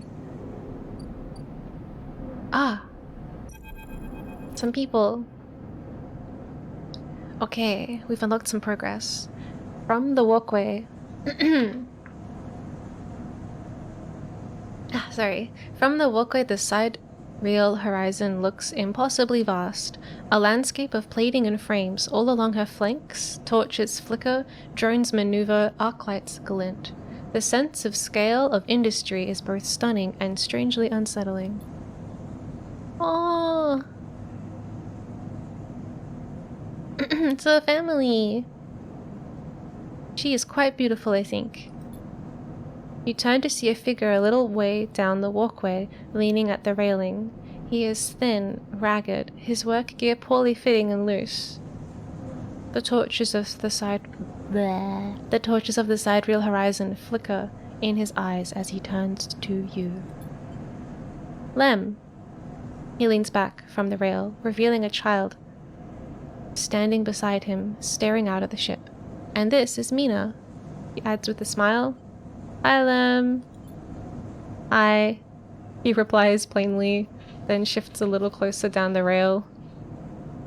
Mina stirs and tucks herself behind Lem, who dutifully picks her up. Mina looks out from Lem's chest, a dark brown eye twinkling among the rough material. You working on her then? Lem asks eagerly. Or just admiring? Admiring, I guess. Understandable, he nods, gazing back out at the sidereal horizon. You like her too, don't you, Mina? He jostles her a little. She's Mina and my ticket out of the place, or escape vector, so to speak. Oh, sorry. She's Mina's and my ticket. So, like, he could have just said our ticket. How so? You haven't heard? Anyone who takes a Havenage contract on the sidereal horizon will be entered into a draw for the transit support crew, he smiles. We won't get to sleep the journey though, but a couple of decades of service will be nothing for me and Mina, if it means landfall on a new world. Decades? It's a long trip. He straightens up, stretching his back. That's a colony ship, friend. Friend? We're friends already. The Celis Foundation is sending thousands of people to settle the system well outside the reach of our core worlds. It'll be a totally independent colony. No surrogacy, no corporations. Why is it here? Why build it here, you mean? Don't ask me. I know as much about that as Mina. He ruffles Mina's hair thoughtfully. I suppose many corporations weren't too happy about breaking with the idea of surrogacy, setting up somewhere without it feeding back to the core. Maybe Celis got locked out of the corporate shipyards and had to go begging for somewhere to set up. Homeless, just like Mina and me. Mina responds by pushing his hand away. Daddy, she whispers. Food. Pulling an exaggerated grumpy face. She glances furtively at you as she plays with a set of dog tags that hang from Lem's neck. I'm just chatting a little. Give Daddy a sec. He turns back to you and you suddenly notice how tired he looks. I'm not on the Havenage crew yet, but I'll work my way in. You can do it too, friend. We have to stick together.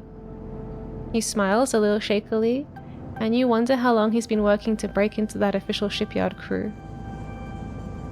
For sure. He looks out at the sidereal horizon as if trying to pull energy from those flickering torches on its vast hull. We've got to hold out, okay? You aren't quite sure if he's talking to you. That's how it works.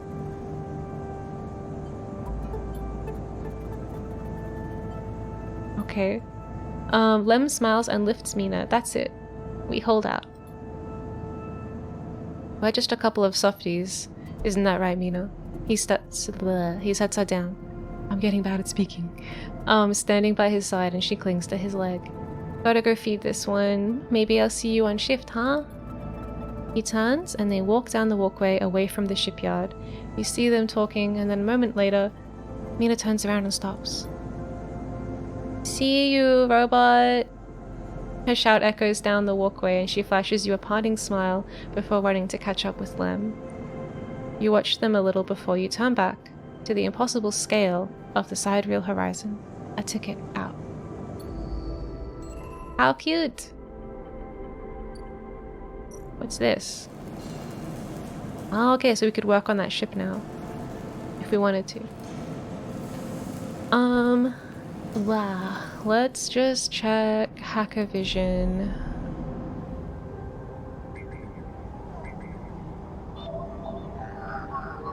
That is a 2, but I don't think I need that kind of information yet. That's a 1. I think I couldn't do these. These were like a 1 and a 3. Yeah, 1 and a 3. Man, I'm running out of time. Bounty hunters are gonna get me.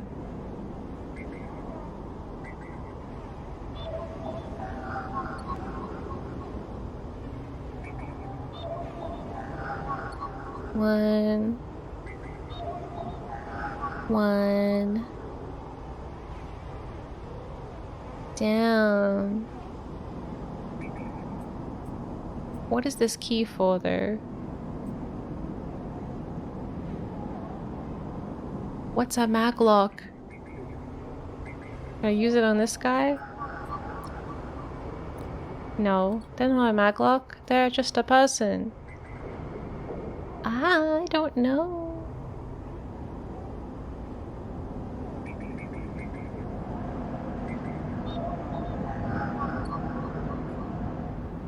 Well, we should focus on making money so we can get another piece of the ship mind. So, does this pay okay?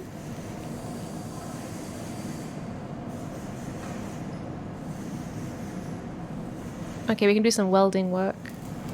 I don't have very good rolls, but maybe it's enough.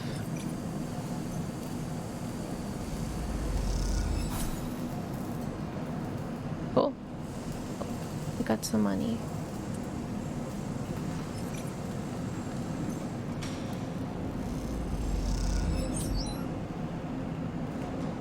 Not quite enough though. We need like 4 more cryo. And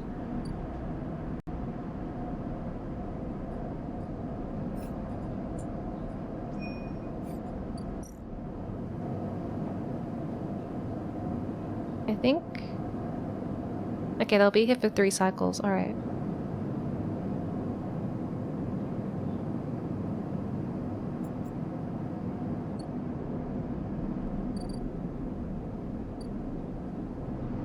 Okay. Back to my goddamn shipping container. Oh, we really don't have much time left. Miya, I found this YouTube short of this old anime called DNA 2. It reminded me of you. Oh, cool. I'll look that up. After stream. Okay, I guess we're gonna go to sleep.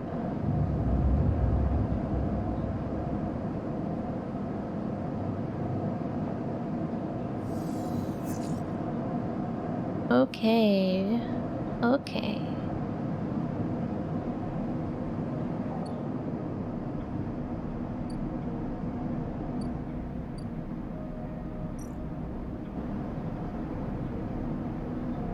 Oh, interesting.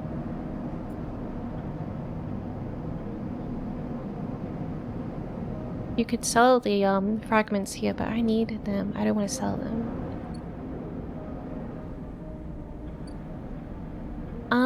Let's do some work.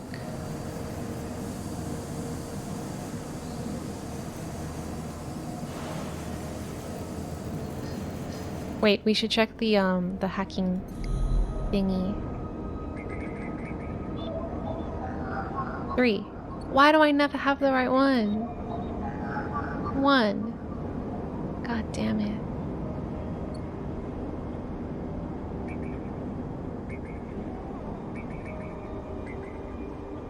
What about the Otacon? 1. 1.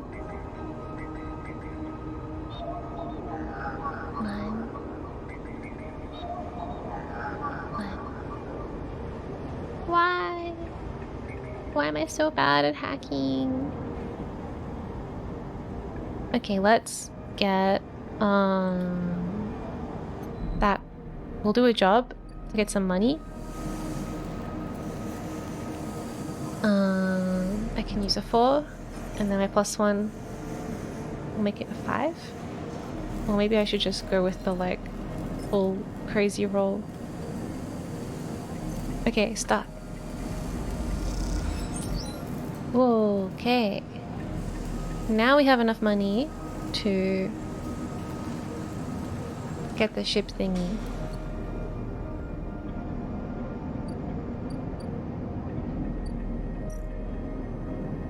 So we'll buy that. Okay. Okay. So we now have 3 pieces of that, and we can make a ship mind.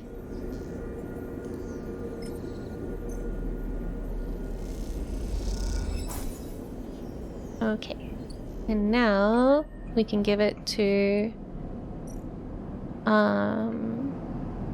here into this, deliver the ship mind.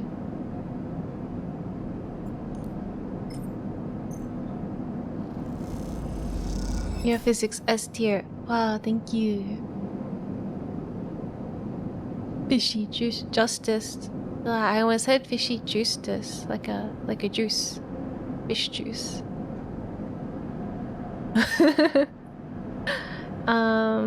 Okay, we dropped the cylinder onto the mess room table. Ankita can't hide her excitement. Fish juice sounds like a drink. Yeah, that's what I was thinking. Like some kind of weird cocktail. Alright. Got an upgrade point. Yay, that's what I need. What has she got to say? Okay. You drop the ship mind core onto the galley table with an emphatic bang. Ankita spins around from where she's been poring over some documents on her slate. Holy shit, Sleeper, did you actually land a ship mind? She rushes over and hefts the huge cylinder, turning it back and forth. Well, shit, it might actually work. She smiles wider than you've ever seen. Where did you get it? I built it. Built it? Well, well. You are full of surprises. Ankita bangs on the galley wall. Hear that, Amber? The Sleeper got you a new ship mind. The sound echoes down the ship's passages. You have to admit, being in a small space with Ankita when she's this excited is a little intimidating. Ankita puts the ship mind back on the table. I'll start the process of fitting it as soon as I can. I might need your help with some of it. She heads back towards the counter to grab her slate. This isn't the only good news today either. Looks like my good karma is finally coming in. She throws the slate onto the table and spins it so you can see the screen. Take a look at this. You see a list of names and numbers, nothing that exciting, along with what looks like a transit timetable. I found them. The thieves? Exactly. Well, the thief, singular. She points at a name on the list. Or more specifically, Ashton Cade. It was his pass that was used to access Amber and slice the ship mind. I thought he might have been killed or robbed, his pass stolen, but it turns out he crossed the Founder's Gap the very next cycle. How do you know? I know some of the crew over at the ferry, old mercs. They used to run in an outfit I worked with. I saw them in the Overlook and they mentioned they saw Ashton crossing. I checked the manifests and there he was. Looks suspicious. He hasn't said a word since the theft, and anyone wanting to hide out might head to the Greenway and go to ground. She flexes. She flexes menacingly. You won't get far though. There's no real docks out there, only a couple of jetties in the wastes. Are we going after him? Not yet. First, I want to fit the ship mind. She pauses. But maybe you could help me out. Sure, how? It's like this. I head over there, especially in Amber. He'll spot me a mile off and go underground. He'll find a way to slip the station, or he'll bury himself so deep in the wastes no one will ever find him. But you, Ashton doesn't know you. All I need is for you to go there and sniff around. Not at the commune, not the stacks. He would have gone to the edges, the margins, the wild places. That's what Ashton likes. You see him, you locate him, ping me on this. She hands you a comm earpiece. Seeing as this is merc work, I'll be happy to give you merc pay. She shifts in her seat. The thing is, I haven't got much left. So how about I tell the boys who won the ferry to give you a discount? I know it's not much, but once I grab this coward, I'll pay you 200 cryo, nothing less. Wow. What do you say? She meets your eye. Okay. She gives you a heavy whack on the shoulder. Good. I owe you. She lifts the ship mind up onto her shoulder with worrying ease. I'm gonna go get this fitted into Amber's core. You get any info? Any sense of where Ashton is hiding? Let me know. She goes to turn and then stops. And once again, sleeper, thank you, I appreciate it. Ankita stomps off into the guts of Amber with the ship mind, leaving you in the galley. You glance around in sudden nervous energy descending at what is to come. You never thought you'd get work as a mercenary, but then again, it seems the eye is full of surprises. I'm so surprised, I can barely speak. Okay, cool. We only have $8. That's not cool. But we can do some stuff. We also need to eat. I think this one we get to eat for the cost of a dice.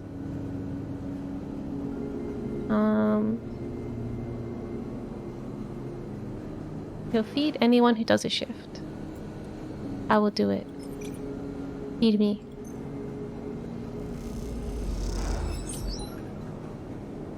Yay! We just doubled our income. Now we have $16. Okay.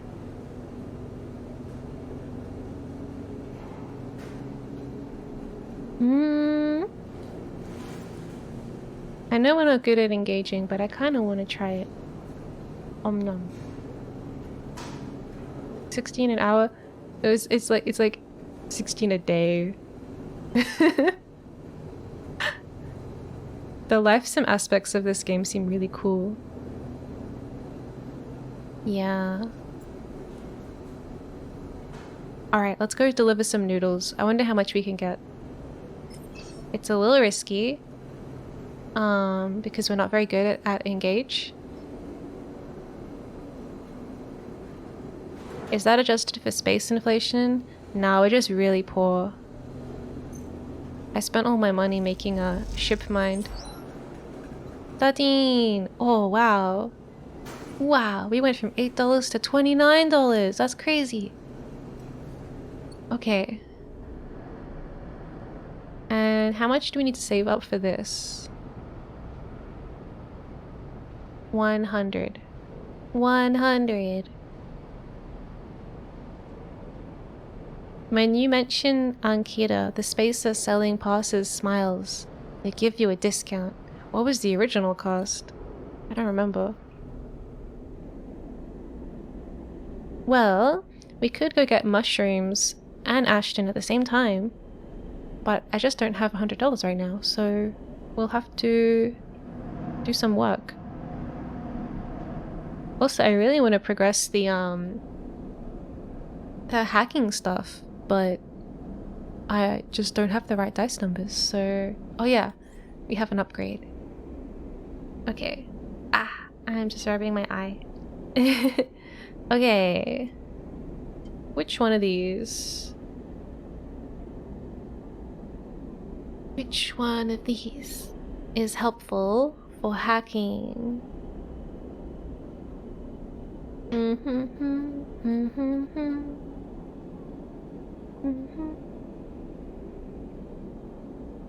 Probably this one, but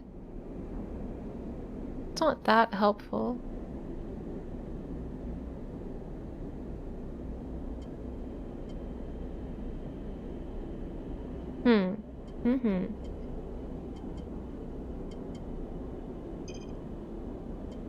That costs 2 upgrade points. Oh, we have 3 upgrade points. Whoa, when did that happen? Wow. So we can use scrap components to repair our condition. That could be good when we run out of our medicine. That'd be like a good one. What is it called? Stabilizer. Chance to gain money when we hack. That sounds good.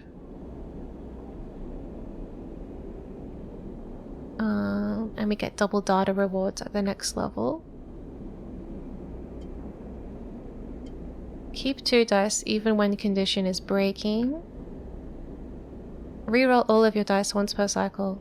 That could be good for hacking as well. Haggling. Prior actions are discounted by 20%. That would be good too. I feel like we just want everything. That's the problem with skill trees. I guess we'll take interface. And then make it a +1.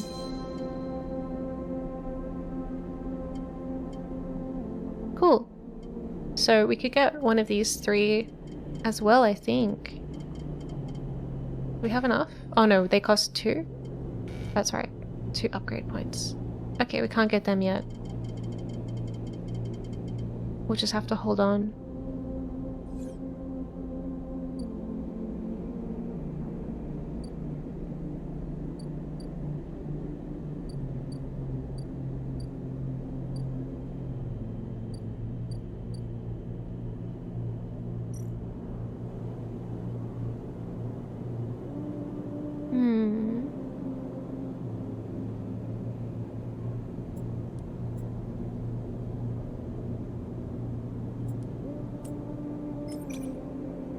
Let's do this. Or wait. I'm gonna check one more time. I wish they had told you before you clicked on them what the dice roll is. It's a 1. Wait. Or a 3. Maybe? Is that what that's saying? A 1 or a 3? Is this what I wanted?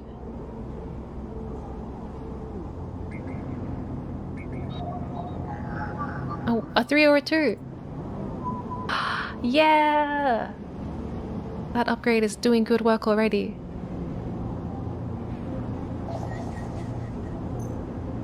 Extracting data. Excellent. Oh no, wait, not excellent. We got an encrypted key. What is that for? Okay. Let's take it to our friend and see what he says. Damn it. He only wants Solheim data and I don't have any Solheim. I have these stupid key things. Goddamn. That's really disappointing. I need to disable my tracker because the bounty hunters are like arriving tomorrow.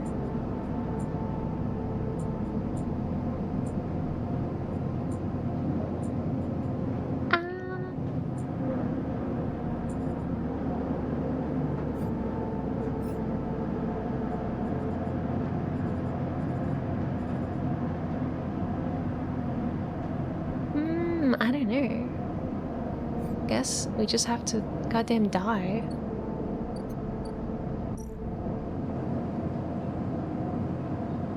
Someone out there is tracking us. It won't be long before they arrive. I don't want to. Okay, well, I guess we'll see what happens tomorrow.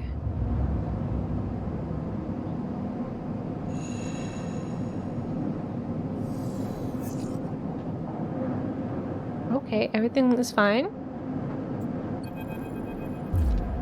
Oh no, no, it's not fine. It's not fine. Hi, hello. Hold it right there, sleeper. A voice comes from behind you. Don't run. I am tempted to run, but let's see what he wants first. Ew. He's wearing a wide smirk and a slick jacket, and you immediately know he is terrible news. You got all the way out here and then stayed put? He laughs. A cruel laugh. That's a sleeper thing? You're my first. You barely hear him. You've noticed the handgun he has leveled at your chest, and it's hard to take your eyes off of it. He reaches down with his other hand and slips some kind of ring out from a belt loop without taking his eyes off of you. Making it to the eye though, that's pretty good. This place isn't so bad. Bars, markets, people. I pull most of my contracts out of asteroid caves or off on godforsaken moons. He splits the ring into 2 perfect circles. It's hard to hit civilization when there's so much space to pass through. Who are you? Just a freelancer on a contract. He reaches over to slide the rings around your wrists. Go easy. Ah, no, we are running now. You see a chance the moment his eyes leave you to watch the rings. You spin, knocking him away and sprinting down the corridor. Ouch. Ouch. The shot rings out, echoing off the metal so loud it hurts your ears. A bullet hole smokes in the wall beside your head. Okay, well, hopefully someone heard the gunshot and they will come and help me now, right?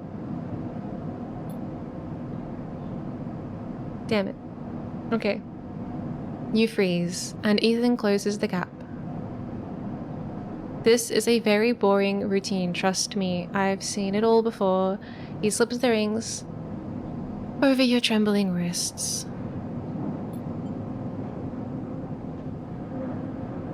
Ethan nudges you to start walking. To the ship and home, he whistles, going easy. You stumble down the corridor, your hands behind you and your mind racing. Who hired you? We can work this out. Please stop.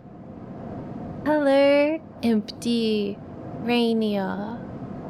Yeah, it does seem a little risky.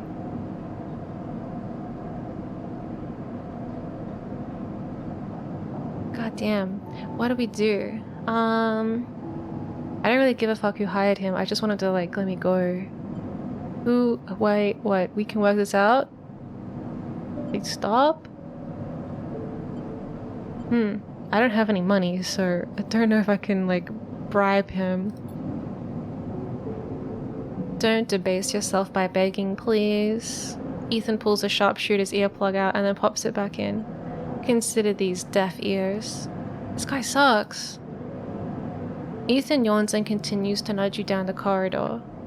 Shame to come all the way out here just to head back to S and up right away. That tracker of yours makes this too quick. Yeah, I know. I wanted to get rid of it. I was hoping you'd put up a bit more of a chase, you know. A running battle through the bright market maybe, or a holdout in the low end.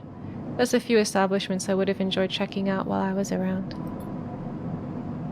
You walk on in silence for a little longer, desperately trying to think of a way to escape. That S and up tracker will be the death of you. Hey, I have an idea. Ethan interrupts your thoughts. How about on the way back to the ship we stop for a drink? I'm buying. He laughs at his own joke. Have a better idea? Or stay silent?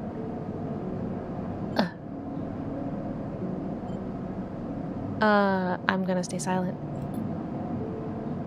Although, I've got myself thinking, what's the rush here? Here we are in one of the most lawless joints in the surrogate systems, and we're heading straight for the exit.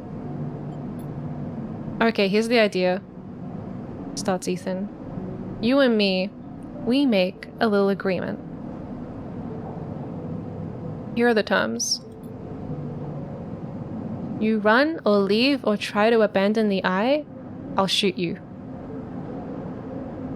You plot or scheme, you try to kill me, I'll shoot you. But you come to me at an establishment of my choice every few cycles and you pay my tab, I don't shoot you. You don't pay my tab, you get the idea. I get it. Okay, then that sounds like a deal. He stretches. You know, I really thought I was going to have to kill you, but this is so much better. He clicks something at his belt, and the rings release from your wrists. I'm gonna see if I can find my own stool at the compressor club. Come see me there. He aims the handgun at you, squinting down the sight.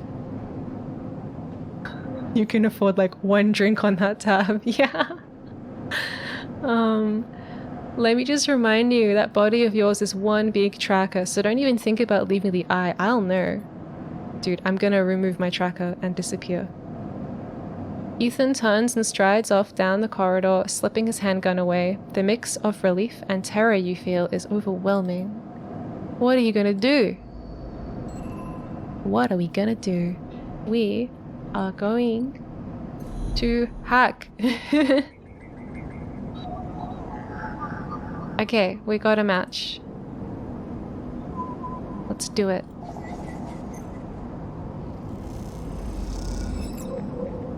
Solheim data. Alright.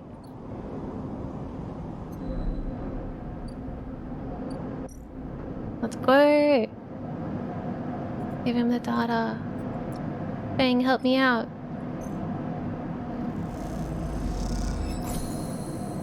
Okay.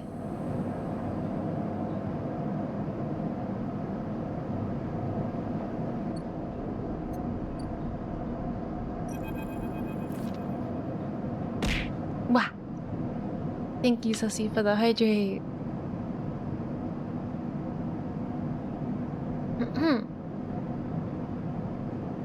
Okay.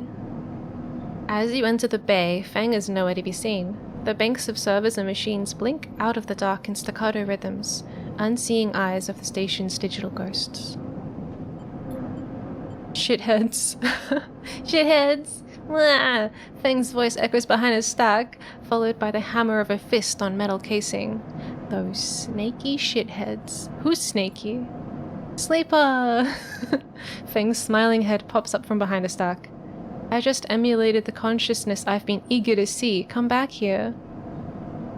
You pick your way between the thrumming stacks, trying not to trip on the loose bundles of cables that blanket the dark floor.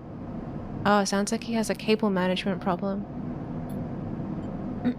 Fang is set in front of monitors mounted to a stack. Tell me, Sleeper, what do you see here? Fang waves at a monitor to his side, glowing with pale lists of information. That's a familiar issue. My cable management is pretty good. It could be better, probably a bit better, but I'm satisfied with it. They're out of the way, at least. The tables seem to be filled with personal information, names, genders, dates, ID numbers, all the markers of institutional records. Shitheads? Fang laughs. Maybe not all of them, but what kind of shitheads? Solheim. Bingo. He taps at the terminal. I pulled these from the old data you brought in. All employees of the Eye's original owners, and he leans past you and scrolls down the list. This one. This is a sneaky shithead. He stabs at the screen with a finger. The name reads, Harded Hurst. Who is Harded? That, Fang says, giving you a sideways look, is the thing. He drags a stool out beside him and motions for you to sit. There just so happens to be a Hardin Hurst in Havenage. In Havenage? That's it. He's right here on the station now. Fang leans back in his chair. Just think about it. Decades ago, Hardin worked on this station as a senior strategic operations executive. Fang raises his eyebrows at you. Al Hardin was keeping the money coming in for Solheim. He defined priority growth initiatives by making sure the extractors they contracted out to were hooked into a system that outsourced all the risk and kept the profit. This sounds bad. Good old Hardin. shuttled thousands of Palladium Rush workers into an infrastructure which meant that their cut of the work they did went straight back into Solheim. How do you know this? I grew up here, sleeper. This is my history. I am a child of the collapse. Fang turns back to his screen, staring hard at the strings of code flickering by. Before I was born, my parents were Solheim contractors. They ate in Solheim canteens and worked on Solheim ships. They breathed Solheim air. Okay, I get it. They're Solheim. Fang's voice rises as he speaks, his hands, fists on the terminal edge. And the work that paid for the existence, the cycles of hard extraction out in the belt, Solheim took their cut. This was a company town, so to speak, and my parents were just another in the long line of freelance contractors willing to risk their lives for a shot at anything other than poverty. Disposable. This guy, stabbing at Hardin once again with his finger, strategized all of that, did the sums, and then somehow thousands and thousands of cycles later is still going, still here crawling in the walls like some shithead snake. He survived the revolution. But how? These guys, they were big time. There's a lot of money. Wait, there's a lot that money can get you if you're a company man. Fang relaxes a little. But how is Hardin still kicking? I really don't know. He turns to you and smiles. So, we are going to find out. Hardin is now a big shot in the shipyards just a few degrees back around the eye from here. Fang brings up a map of the lower eye. Havenage might be born out of Erland's revolutionary zeal, but a flat hierarchy it is not. Hardin appears to float to the top. Fang grimaces. The thing is, I don't have access to those systems. The shipyard crew is pretty paranoid and they don't like anyone from systems digging around in their stuff. Plus, we need more than just the name of a Solheim executive. We need proof. Fang holds up a thumbnail-sized drive. That's where this little creation of mine comes in. It's called a ripper worm. He turns the drive between his fingers. It'll rip through any digital storage and spin out a silken thread of filtered data. This one is set on the scent of Hardenhurst. He hands it over. Wow, Sigil, hey! How's it going? It's going okay. In-game at least, it's not so great. But, otherwise, I'm having a good day. We're currently being, like, hunted by this creepy guy, and he's like, I won't kill you in exchange for you paying my bar tab. But also, I'm poor. Getting into the compound might be tricky. Fang puts a hand on your shoulder. But you, however, have a particular knack for remote access. Is this your first stream of Citizen Sleeper? Yeah! We're just starting today. Fang grins. If you can extract yourself a Havenage cipher from the Havenage agent, they sometimes carry among their data, you can crack open the compound's network and slot the worm in through any open port. You never even need to go near the shipyards. So, oh, you got this game for the holidays. Oh, nice. Oh, yeah, this is a new series. Maybe it's just a way of inviting you to the bar. Among Us? What? What? Yeah, this game is so cool. I really like the art, and the story seems really interesting too. Among Goose? Pretty sus. Pretty sus.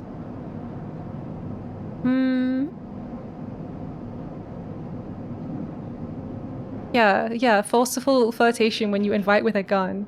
He's like, come buy me a drink, or I'll kill you! Yay! Win-win! You get to live, I get free alcohol, it's all good. I think I need this guy to help me. I've already helped him. I got him the Solheim data and he hasn't removed my tracker yet, so what's in it for me? Rooting out a corrupt snake not enough? Look, dude, nothing's free here. I need to live. If you find the information, I'll start work on that tracker of yours. Okay. Okay, I thought I would. Oh, I feel like he still owes me one. Yeah, I got bar tabs to pay. From goddamn filthy murderers. You leave Feng digging through the data among the wires and machines of the old station. As you walk out, you try to imagine the Eye as it once was, a vast machine running smooth and strong, directed by people like Hardin. A vast Solheim-built machine into which thousands poured from the surrogate systems looking for a new life. The hope of a better future, engineered to line someone else's pockets. It's an idea you are infinitely familiar with. Thank you, Ramathal, for the hydrated, the hydrating apple.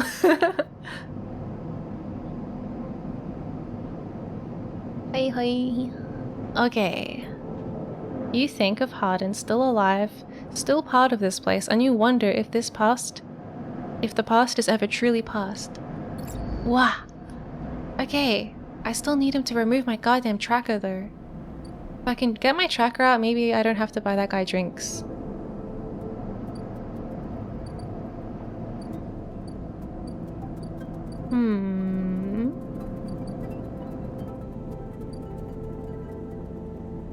Ah, here he is.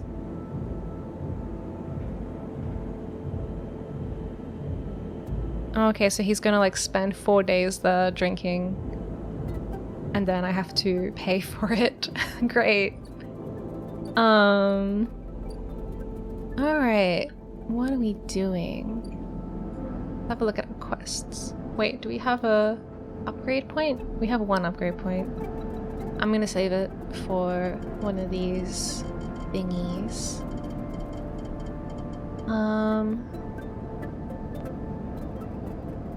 Yeah. Okay. So, what quests are we working on? The art in this game is so good. Yeah, I love it. It makes me think of this French illustrator. I'm not sure who did the art. I need to check the credits. Okay, disable my tracker. God damn it. Just disable my tracker, please. I can't help you take down this corporate guy if I'm dead.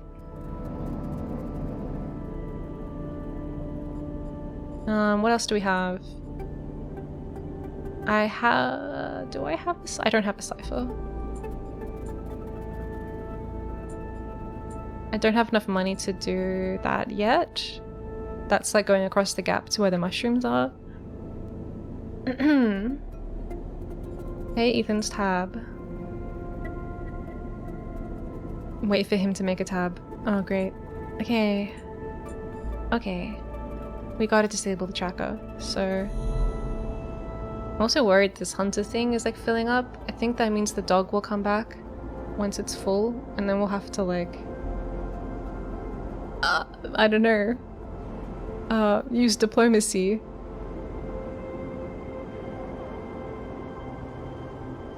They made In Other Waters as well. Yeah, they've made some really, really nice, pretty sort of introspective games.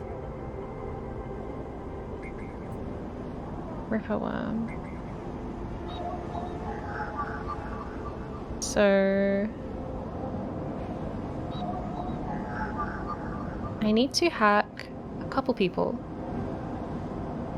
Oh, that's who I thought it was! Ah, I've been following them on Tumblr for like years. They do such nice sci-fi work. Okay. We don't have a cipher for this yet.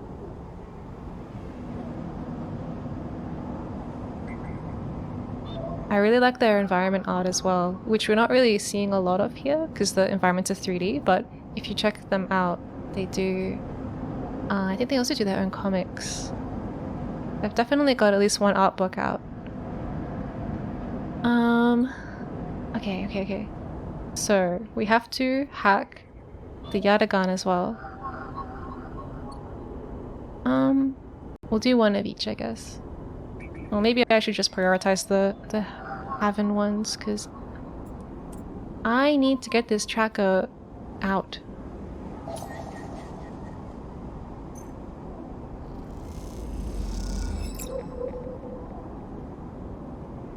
Okay, we got the cipher, so we can now go in here with the cipher. Boom, start. Okay, we're in.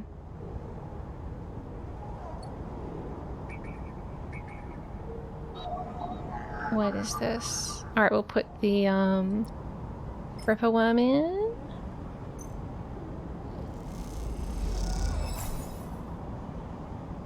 Okay. The worm slots in and begins tunneling down a thread. Godspeed, little one. We just come back to that? Okay, I think that's all we had to do there.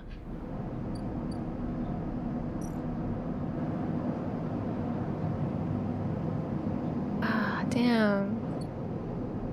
Disable my tracker, bro. Please save my life.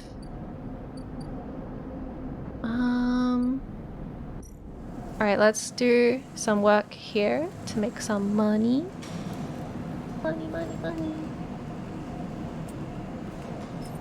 I don't make a lot of money, but $12, thank you. Thank you.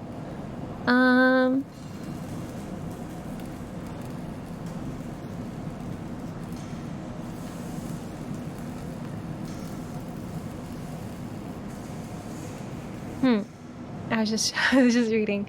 I think it's like if we do a bad job, they won't let us work here anymore, which is a little scary. Okay, let's go get some noodles. Noodle time.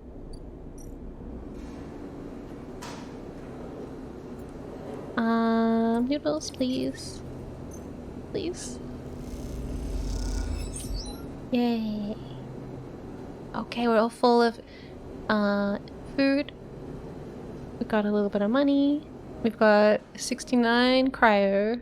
So if we can get 100 cryo, we can afford the ferry to the other side of this place, and that's where a couple have a good luck, Sussy. That's where a couple of my quests are, so we should be able to make progress. I just need like some more money.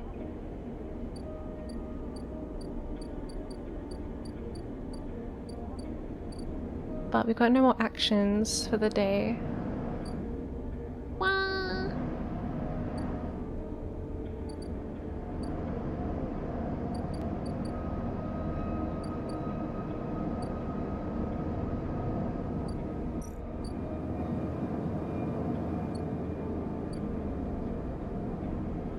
Spin! Now we're going this way.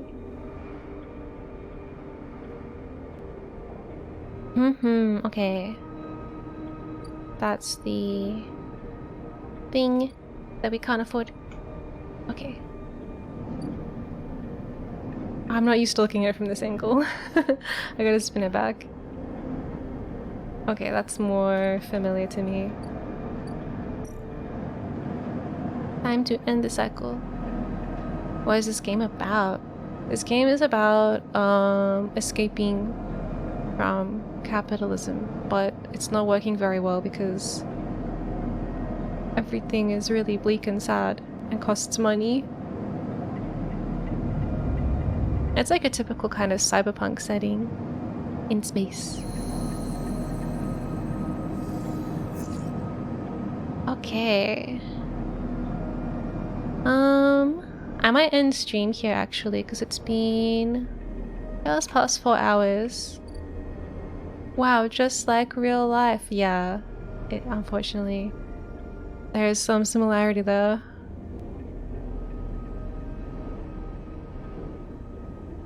Yeah, okay. How much is this bar tab gonna be? Oh, I don't know. I'm kind of worried about that. Yeah, I'll leave it here. How do I do that exactly? Okay, like this.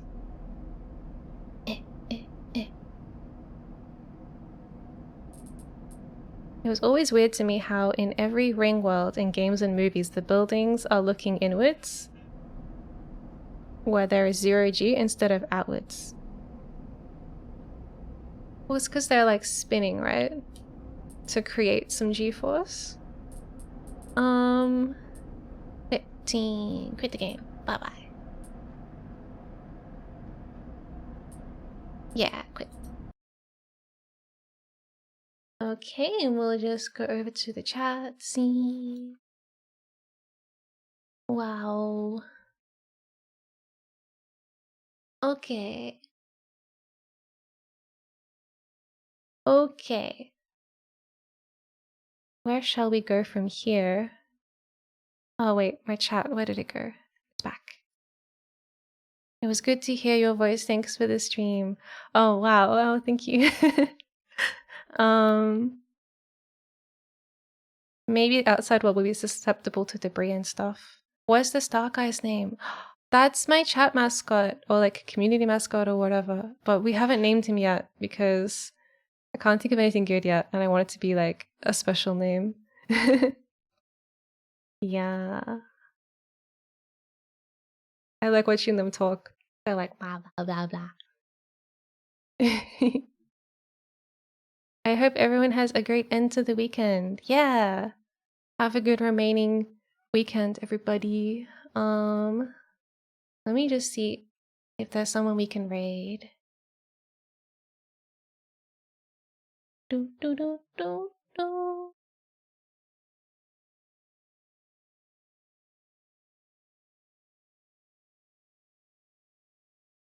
Oh, I know who we can raid. Let me just check that everything is fine on their stream first. I don't want to accidentally raid someone when they're like, okay, goodbye, the stream is over.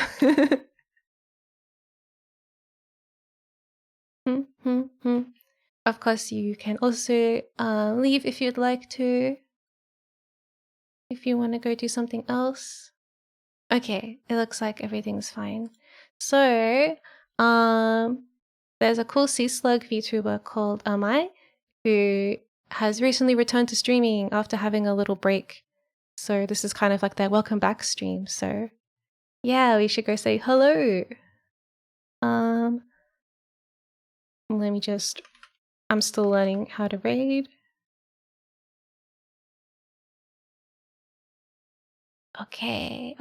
Amai Umimaru. They're a really talented artist as well. And they're super cute. Okay, did that work? It's working. All right, everybody. Bye. Thanks for hanging out. Bye-bye.